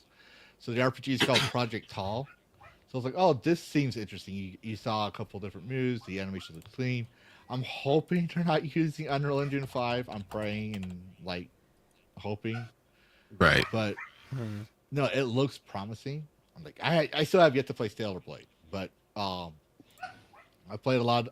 I played a lot of MMOs, and my ex-wife actually, her dad, actually, one of his business that he owns was a Korean development company for games. Like he tried to get me in there. I was like, no, because then if you do that, they're not gonna take me seriously because I'm the white guy that got in because of I'm their boss's son-in-law. So they wouldn't take me seriously, or they'll take me too seriously and I'll ruin the company. I was like, no, it's like. Let me. I'm a freelancer. Let me be a freelancer, and that's all I stayed, which was a good thing because we get his daughter and I ended up getting divorced a couple of years later. So, but yeah, no, that's what I thought was interesting. But yeah, so we got that taken care of. Sheepsidian and Horror, thank you for coming by. It was an honor having y'all here, believe it or not. I actually thought y'all would say y'all were too busy or didn't want to come on because I was too small, which What? happens. That's an answer? But, yeah, that's I am a small guy. But coming up events, we do have next week, we have Comics Dad and Queen Comics Wife coming on. So we're going to learn from a couple of comic fanatics about their passion for games as well. And I have confirmation of this. We were just scheduling the day, but in January we're having Sandy Peterson come on. If you don't know him, Oh, he's it's cool. been nice. I like that guy. yeah, I shot my shit, and he said, yeah, he wants to do it. So we're having him on to talk about his history in games. I mean, he's worked on one of my favorite games, which is Age of Empires. I mean, yeah, he worked on Doom, and he's worked on Call of Cthulhu. Yep. Like the guy's big. All right. Yeah. In my personal view, he's still big today. He just keeps making games, and I figure it'd be fun to talk to someone who made games from our childhood, as well as get his perspective on why he chose that lifestyle. Because he did. I saved it, so it's going to come up on him later. But he talked about a letter he wrote to Gary Gygax. So, yeah, Very cool. More about that, viewers, just stay tuned. It'll be on January, as well as Melee K is going to be in January. Nice. So yeah, we got a long list of people coming out. So thank you all for coming. But before we all part ways, Horror and Sheepsidian, what y'all got going on for the next week? Working, and then obviously, even though you pitched your ideas, where can people find y'all? After you. All right. Well, on Tuesdays, I do a podcast called the Offensive Charm Podcast, and we will be doing that this Tuesday, obviously. I forget the name of our guest, unfortunately, but she sounds really nice. I recommend coming by and meeting her, since I will be meeting her for the first time as well. Thursday, I will be doing Share the Stage with my friend Jazz. Normally, it's my normal streaming night, but we'll be doing karaoke on his channel. 2 hours of singing, taking turns singing songs. So feel free to come by that. And then Saturday and Sunday, I should be doing my own streams on my channel and playing Still Wake the Deep, which has been exciting to this point. We will see how far I get on Saturday, and I'm not sure how long the game's going to be. It feels like it's going to be fairly short. So Sunday, I'm not sure if I will have to find another game or not, but we will see either way. That's basically got me covered for what I'm doing this week. Have you gotten the DLC yet? No. Okay. I haven't either. And Sheepsidian or Ghost, what you got going on? Where people can find you? What's your plans for the week? Still Sheepsidian is the name of the YouTube channel. You find me there Mondays, Wednesdays, and Fridays. 11 p.m. Eastern. Was that 9? No, 8 9. Mountain Time. 11 is 8, 9 our time. 8 Pacific, 11 Eastern. Yeah. Because there's like 4 people that live in the Mountain Time that I know. But either way, you can find me there Mondays, Wednesdays, and Fridays. Tomorrow we will be playing mouthwashing for the month of Halloween. So that's gonna be fun to get into. I might try to stretch it out and just have it be all three streams for the week.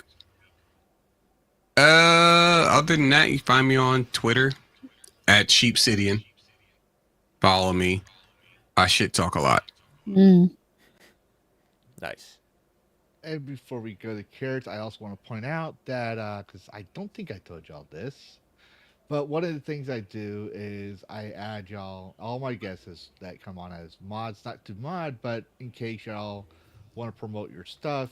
Obviously, you need the wrench on YouTube to do that because, well, that's just how it is. So y'all have that. Y'all have that ability, as well as my Cyber Dragon, which is my version of Me 6.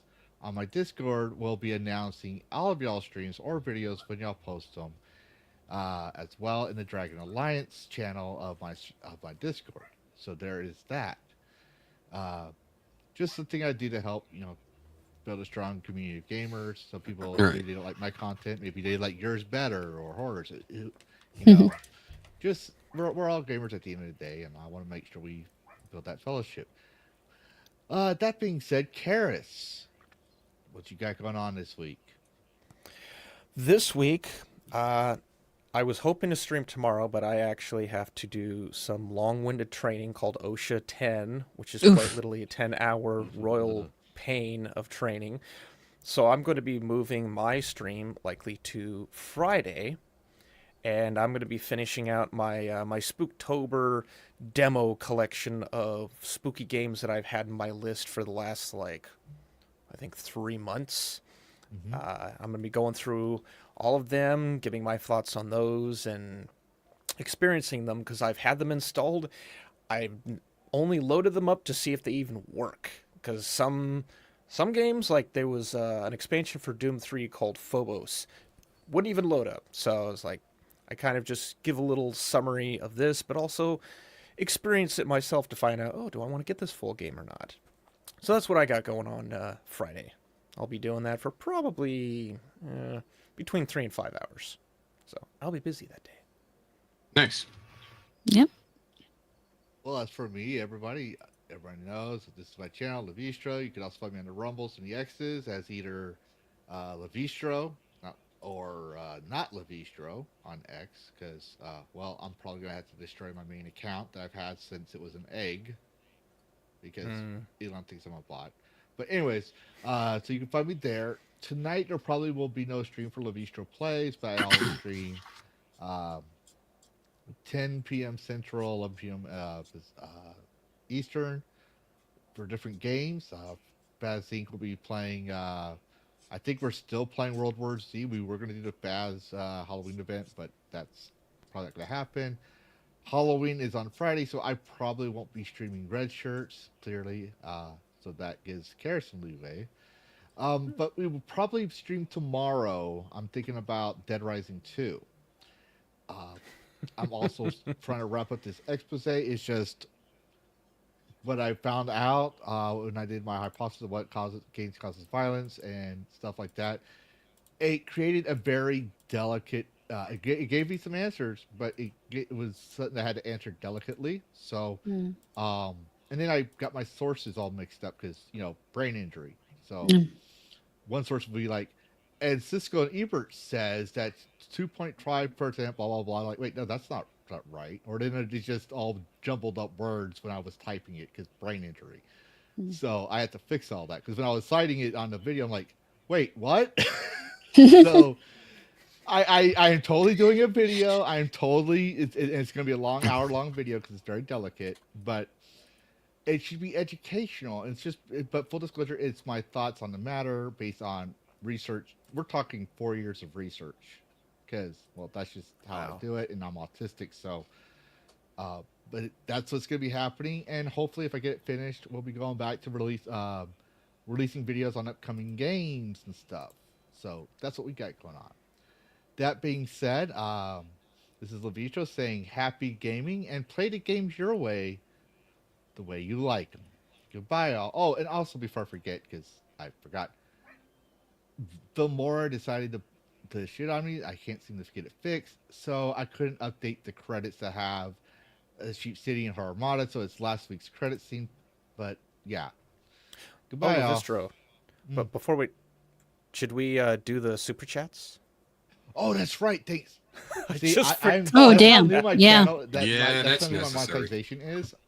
I'm still getting used to this. So yeah, but that reminds me. This is on you though. That reminds me. I was saying I was going to do the video, but Karrus said he wanted the video. So if y'all are mad about it, Karrus said Blame me. we should do the video because that's what he said. Dragon Senpai notice me, notice my super chat.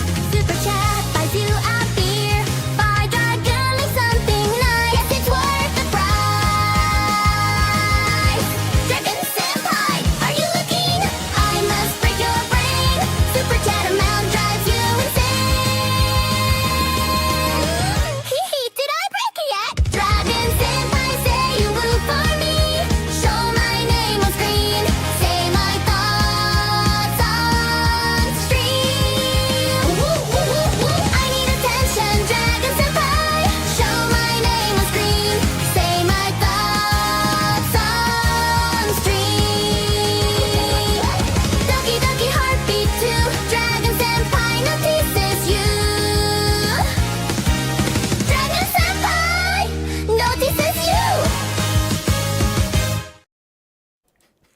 I will say this backfired completely on me because the whole point of it was to make sure people don't send me super chats. Mm-hmm. And now they And just do it anyways. They do it Now I'm more. traumatized for life. Thanks. I know that was the whole point. But so we got some super chats, everybody. But to be fair, originally I had money because I didn't have anything. People says anything's better than money. I was like, anything. And when you tell a dragon anything's better, that's like saying be careful what you wish for. But no, I am working on a better video. This was just supposed to be a gag video. I just hadn't been able to finish it yet. Mm. Yeah, it was supposed to be a gag video, but it's better than doing money anyways. So anyways, we had DJ for 10 American dollars. I had an issue with Ripperverse. Sheepsidian kicked me in the balls and called me a slur. 10 out of 10 will support again. Sounds accurate. Yeah. Yep. And that's DJ for this is why I say it back first, because he's the one that keeps putting it in there and then everyone else does afterwards. Then we have Seen and Heard for 2 months. Sup, D-Gay? Worth wasting the free chat for that. Yeah. Nice. Then we have for $100, which breaks my brain. Because I'm like, why you give me $100? I don't know, but I will shut up and take your money. I just don't know why. Zero sum probability Sheep isn't taking Emerald's horn. This is true. He is not. Yeah. And Man Cad for a member for a month. Only a month, really. I thought it was longer. Yes. Well, that happens. And then he follows up with 10 gifted memberships. Wow. I am going to have to find some good clips for these big rollers. Very nice. Because I think everyone does that, so I'm going to have to acknowledge it somehow. But yeah, so that being said, Dragon Senpai notices you. Those your super chats. You didn't have to do that. But in the words of the immortal Ryan Roger Athe, thank you for your donation. No. Yeah. Rest in peace, Ryan. But no, I think we covered. Thanks. That was a great call, Karrus. I forgot about because I was trying to rush this out because we did go to overtime, but we still made it 3 hours, so that's not too bad. But y'all are more than welcome anytime. The link I sent y'all is a permanent link. Oh, lovely. So, yeah. So if y'all ever want to come in, just give me a heads up first. I could, especially if it's before we start the stream, so I can add y'all's profile pictures to the credits, or the thumbnails, that kind of thing. And yeah, y'all have a good night. And again, this is Lavistro, the Dragon of Cyberspace, saying happy gaming and play the games you want your way. Good night.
You're still here. What? You thought there'd be a post-credit scene or something? This isn't a Disney movie. The show's over. Go get some sleep. Play a video game. Watch another YouTube video. I gotta take care of the Dragon Wing and possibly get some sleep myself. Goodbye all, and thanks for watching. And happy gaming.